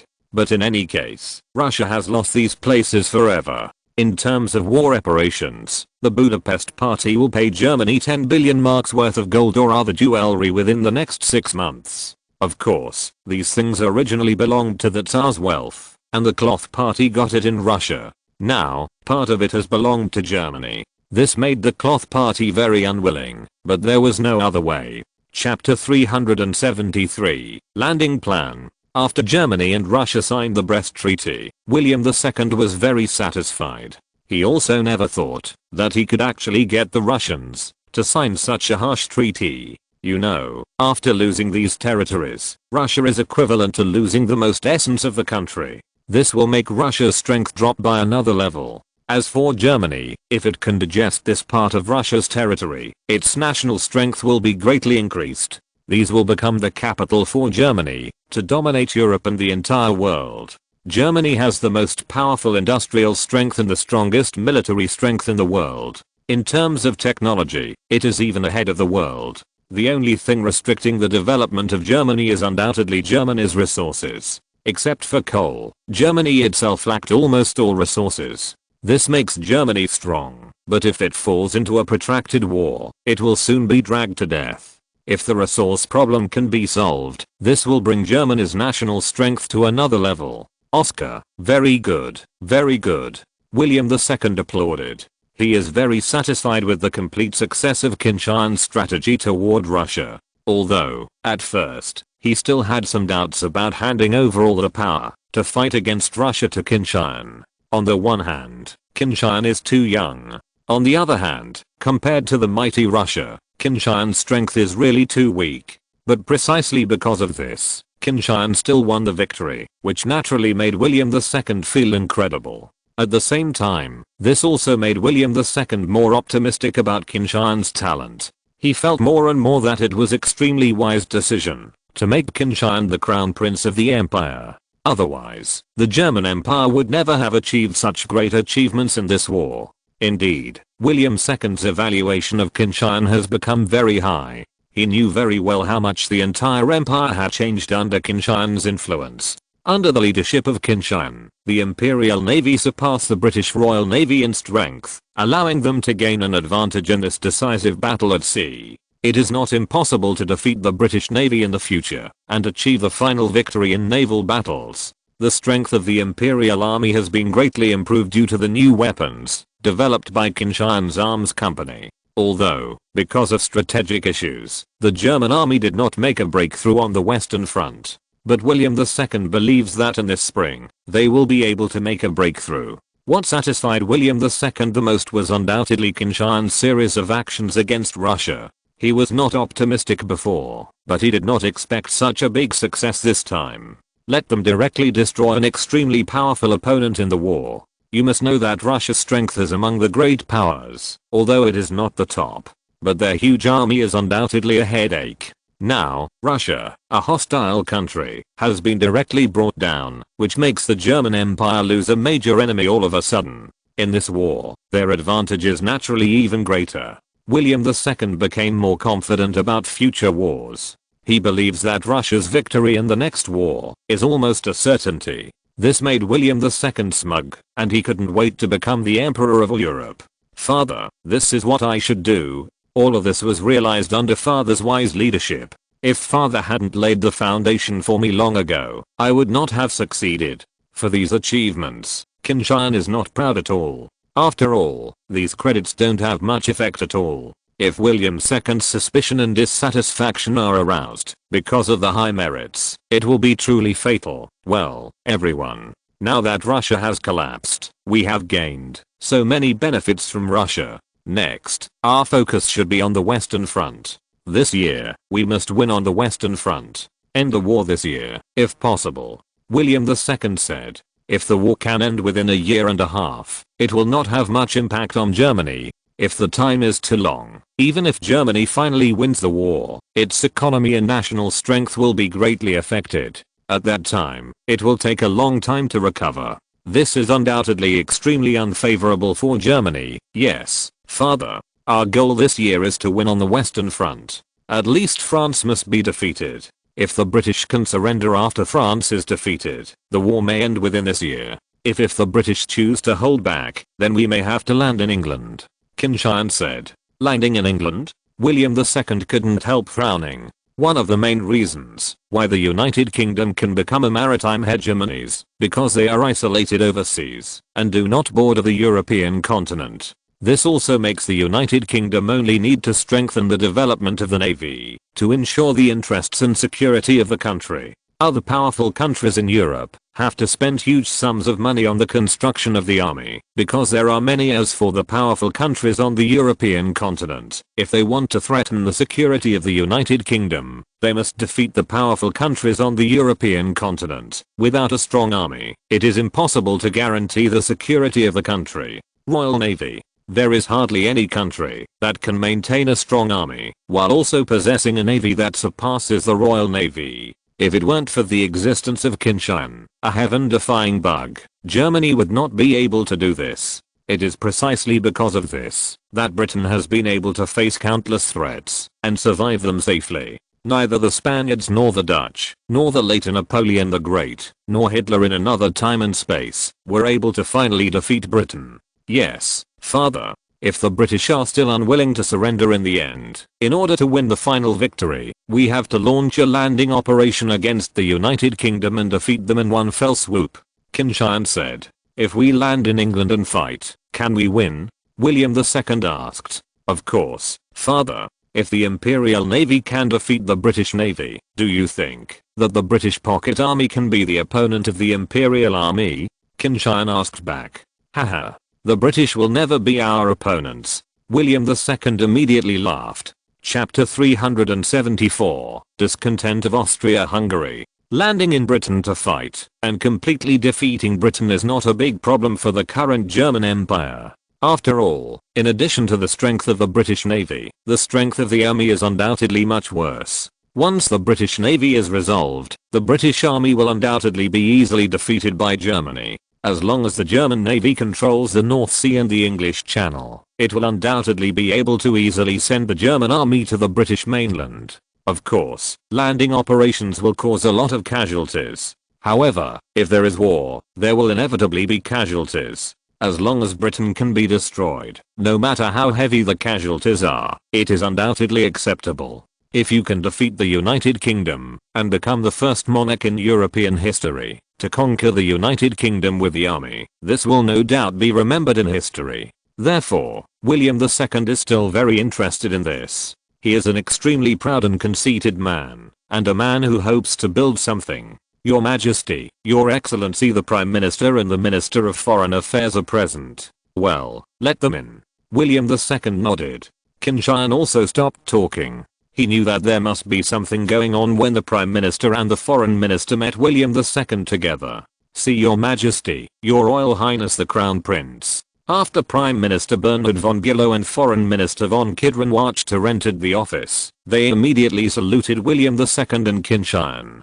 Please sit down, Your Excellency Prime Minister, Your Excellency Foreign Minister, William II said with a smile. The current him, perhaps because he thinks that the war is already a sure thing, is in a very good mood. Your Majesty, we signed an armistice treaty with the Russians, which made our allies a little dissatisfied. The ambassador of the Austro-Hungarian Empire to the Empire just left from the Ministry of Foreign Affairs. On behalf of the Austro-Hungarian Empire, he expressed great indignation and believed that by doing this, the Reich disregarded the interests of Austria-Hungary, said Foreign Minister von Kidron-Wachter. William II frowned suddenly. Before, they only cared about fighting for the interests of Germany, and they didn't seem to think of the Austro-Hungarian Empire at all. Only now did they realize that they had indeed ignored the feelings of the Austro-Hungarian Empire a little too much. However, from the standpoint of the German Empire, William II did not think there was anything wrong with his actions. Of course, in order to maintain the unity of the alliance, when the war is not over, one should indeed consider the feelings of allies. After all, in the war, the Austro-Hungarian Empire still needs to contain some enemies for Germany. What do you think we should do? William II asked. Your Majesty, in view of the situation of the Austro-Hungarian Empire, can we consider transferring part of our interests to them? In this case, we can also maintain our ally relationship. Prime Minister Bernhard von Bülow said. Giving out the benefits obtained, this naturally made William II feel a little bit reluctant. However, for the sake of the overall situation, he decided to generously give part of the benefits to the Austro-Hungarian Empire, and let the Austro-Hungarian Empire and other countries know that following Germany will undoubtedly be popular and hot. In this way, more people will follow Germany. Even if Germany becomes a world hegemon, it needs the support of other countries. The world is not big, but it is not small either. Especially on the other side of the ocean, when there is another equally powerful country eyeing it, Germany needs the support of other countries even more. However, Qin Tian has a different opinions on this. Father, Your Excellency Prime Minister, Your Excellency Minister of Foreign Affairs, I have a different view on this. Qin Tian said. Oscar, the Austro-Hungarian Empire is our traditional ally and our staunch supporter. Don't you think we should transfer some of the benefits we have obtained to them? William II asked. Of course, Father. The Austro-Hungarian Empire is indeed our ally. However, I don't think we should use the interests we get from Russia to satisfy their demands. Russia's interests are too important to us. They can be satisfied with the interests of other places. For example, the Balkans. Didn't the Austro-Hungarian Empire always hope to expand to the Balkans? After we have made a breakthrough on the Western Front, we can send an army to help them in the Balkans, let them complete their expansion on the Balkan Peninsula. As for the benefits obtained from Russia, we will keep it for ourselves to digest. Qin Tian said. Your Majesty, this seems to be a very good way. Compared to with the Balkan Peninsula, the territories ceded to us by Russia are undoubtedly better. In addition, the Balkan Peninsula has always been an area where the Austro-Hungarian Empire penetrated, and the empire cannot stand there. It is better to give the Balkans to the Austro-Hungarian Empire to meet their requirements. Foreign Minister von Kidron-Wachter said. But, in that case, will the Austro-Hungarian Empire be dissatisfied with the empire? The Austro-Hungarian Empire must know how much the empire has gained from the Russians.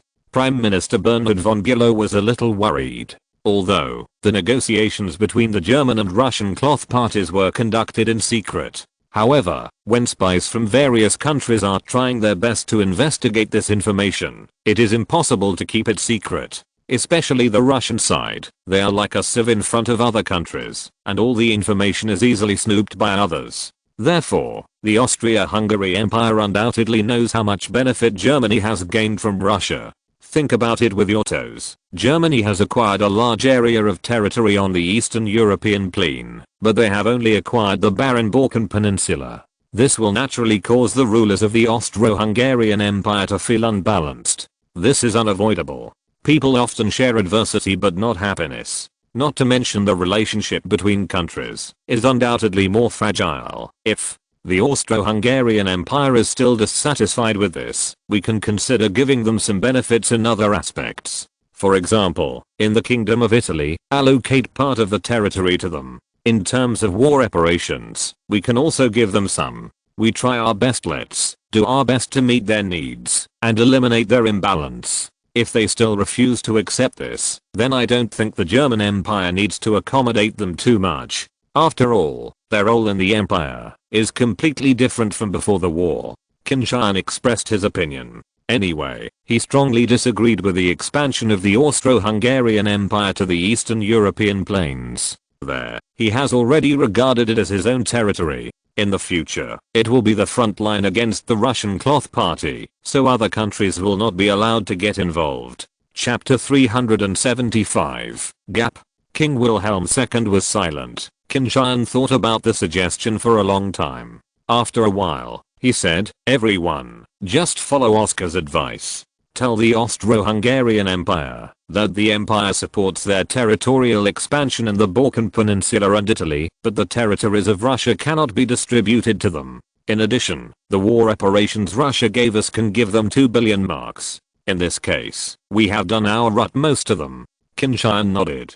Although 2 billion marks is not a lot, if this problem can be solved, it will be considered pretty good.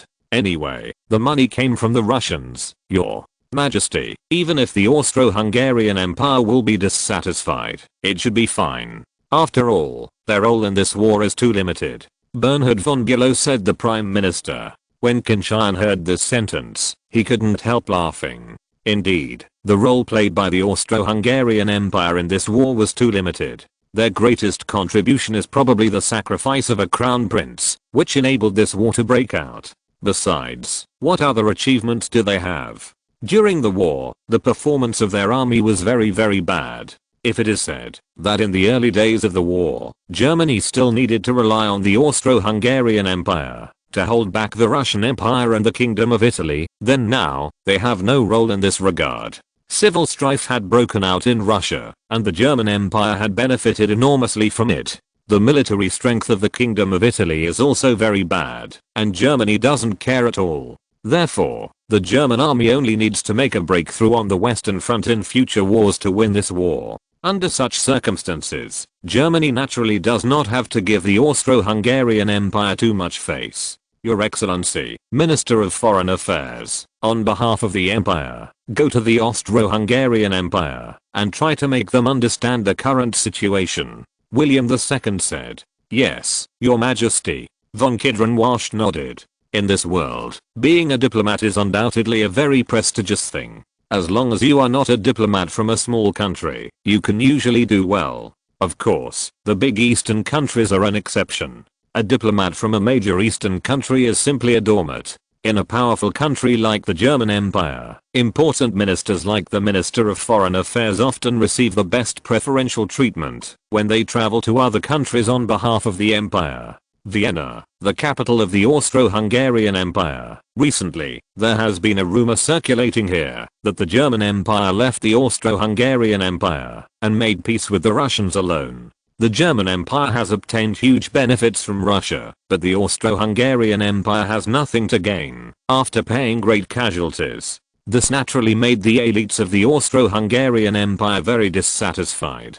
They thought they had been duped by Germany. This also created a force hostile to Germany in the Austro-Hungarian Empire. It's just that those who were really in power in the Austro-Hungarian Empire, especially the Emperor Franz Joseph I, were not affected by such rumors. Of course, if the German side really put aside the Austro-Hungarian Empire and made peace with Russia alone, it would make him a little angry. However, in his life, he has experienced similar things countless times. Most importantly, Franz Joseph I had a very clear understanding of the strength of the Austro-Hungarian Empire. He knew that, even if the German Empire really wanted to leave the Austro-Hungarian Empire behind, there was nothing they could do. Who made the Austro-Hungarian Empire so weak? It has the title of one of the great powers and strong industrial strength. But in fact, it is simply a strong outside. If it weren't for the help of the German Empire, they would have been defeated by Russia on the Eastern Front. The Prime Minister, Commander-in-Chief, and Chief of Staff of the Austro-Hungarian Empire are all very aware of this. They are also desperately trying to dispel these rumors. However, it was not successful. Because the promoter behind these rumors is the Crown Prince Carol of the Austro-Hungarian Empire. According to the German side, Franz Joseph I specially summoned Crown Prince Carol before German Foreign Minister von Kiedrenwacht visited Vienna. An hour later, Crown Prince Carol left Schönbrunn Palace with a gloomy face. However, those rumors disappeared without a trace the next day, as if nothing had ever happened. At the end of January 1915, German Foreign Minister von Kiedrenwacht arrived in Vienna. Mario Weber, Prime Minister of the Austro-Hungarian Empire, personally went to the airport to greet von Kiedrenwacht, which was regarded as giving Germany enough face. After arriving in Vienna, the first thing von Kiedrenwacht did was to represent Emperor Wilhelm II of Germany to meet Emperor Franz Joseph I of Austria-Hungary. Although Franz Joseph I was not in a good state of mind recently, he cheered up and received von Kiedrenwacht. "Your Majesty, the Emperor asked me to apologize to His Majesty. During our negotiations with the Russian Boo Party, we did not notify the Austro-Hungarian Empire. For this, we are sorry. However, I hope your Majesty can understand that it was the Empire's secret relationship," von Kiedrenwacht said. Franz Joseph I nodded. Then, how is the German Empire going to treat the Austro-Hungarian Empire? After all, we had an agreement at the beginning, and no one can make peace with the enemy alone. Your Majesty, the Empire has indeed obtained a lot of benefits in Russia this time. However, the Empire does not intend to give those benefits to the Austro-Hungarian Empire. The Empire has already made arrangements for those territories, von Kiedrenwacht said. Mario Weber's complexion suddenly became very ugly. However, Franz Joseph I did not change his face. He seemed to know that von Kiedrenwacht had not finished speaking. Although, in terms of benefits paid by the Russians, the Empire cannot give to the Austro-Hungarian Empire. However, in other respects, the Empire can compensate the Austro-Hungarian Empire. We can support the expansion of the Austro-Hungarian Empire in the Balkan Peninsula and Italy. In addition, Russia pays us. The war indemnity can also be distributed to the Austria-Hungary Empire with 2 billion marks. The Empire attaches great importance to the friendship with the Austria-Hungary Empire. We do not hope that our ally relationship will be affected by this. As for your country, how to choose, it depends on His Majesty and Your Excellency the Prime Minister. Von Kiedrenwacht kicked the ball to Franz Joseph I's feet. After a little consideration, Franz Joseph I happily accepted Germany's goodwill and voluntarily stated that the Austro-Hungarian Empire will always be an ally of the German Empire and will never change. End of this chapter. Thank you very much for reaching the end. Don't forget to like. Looking for more exclusive content and immediate access? Subscribe to our Patreon. Remember, every like, subscription, or donation encourages us to continue. Thanks to everyone. See you in the next video.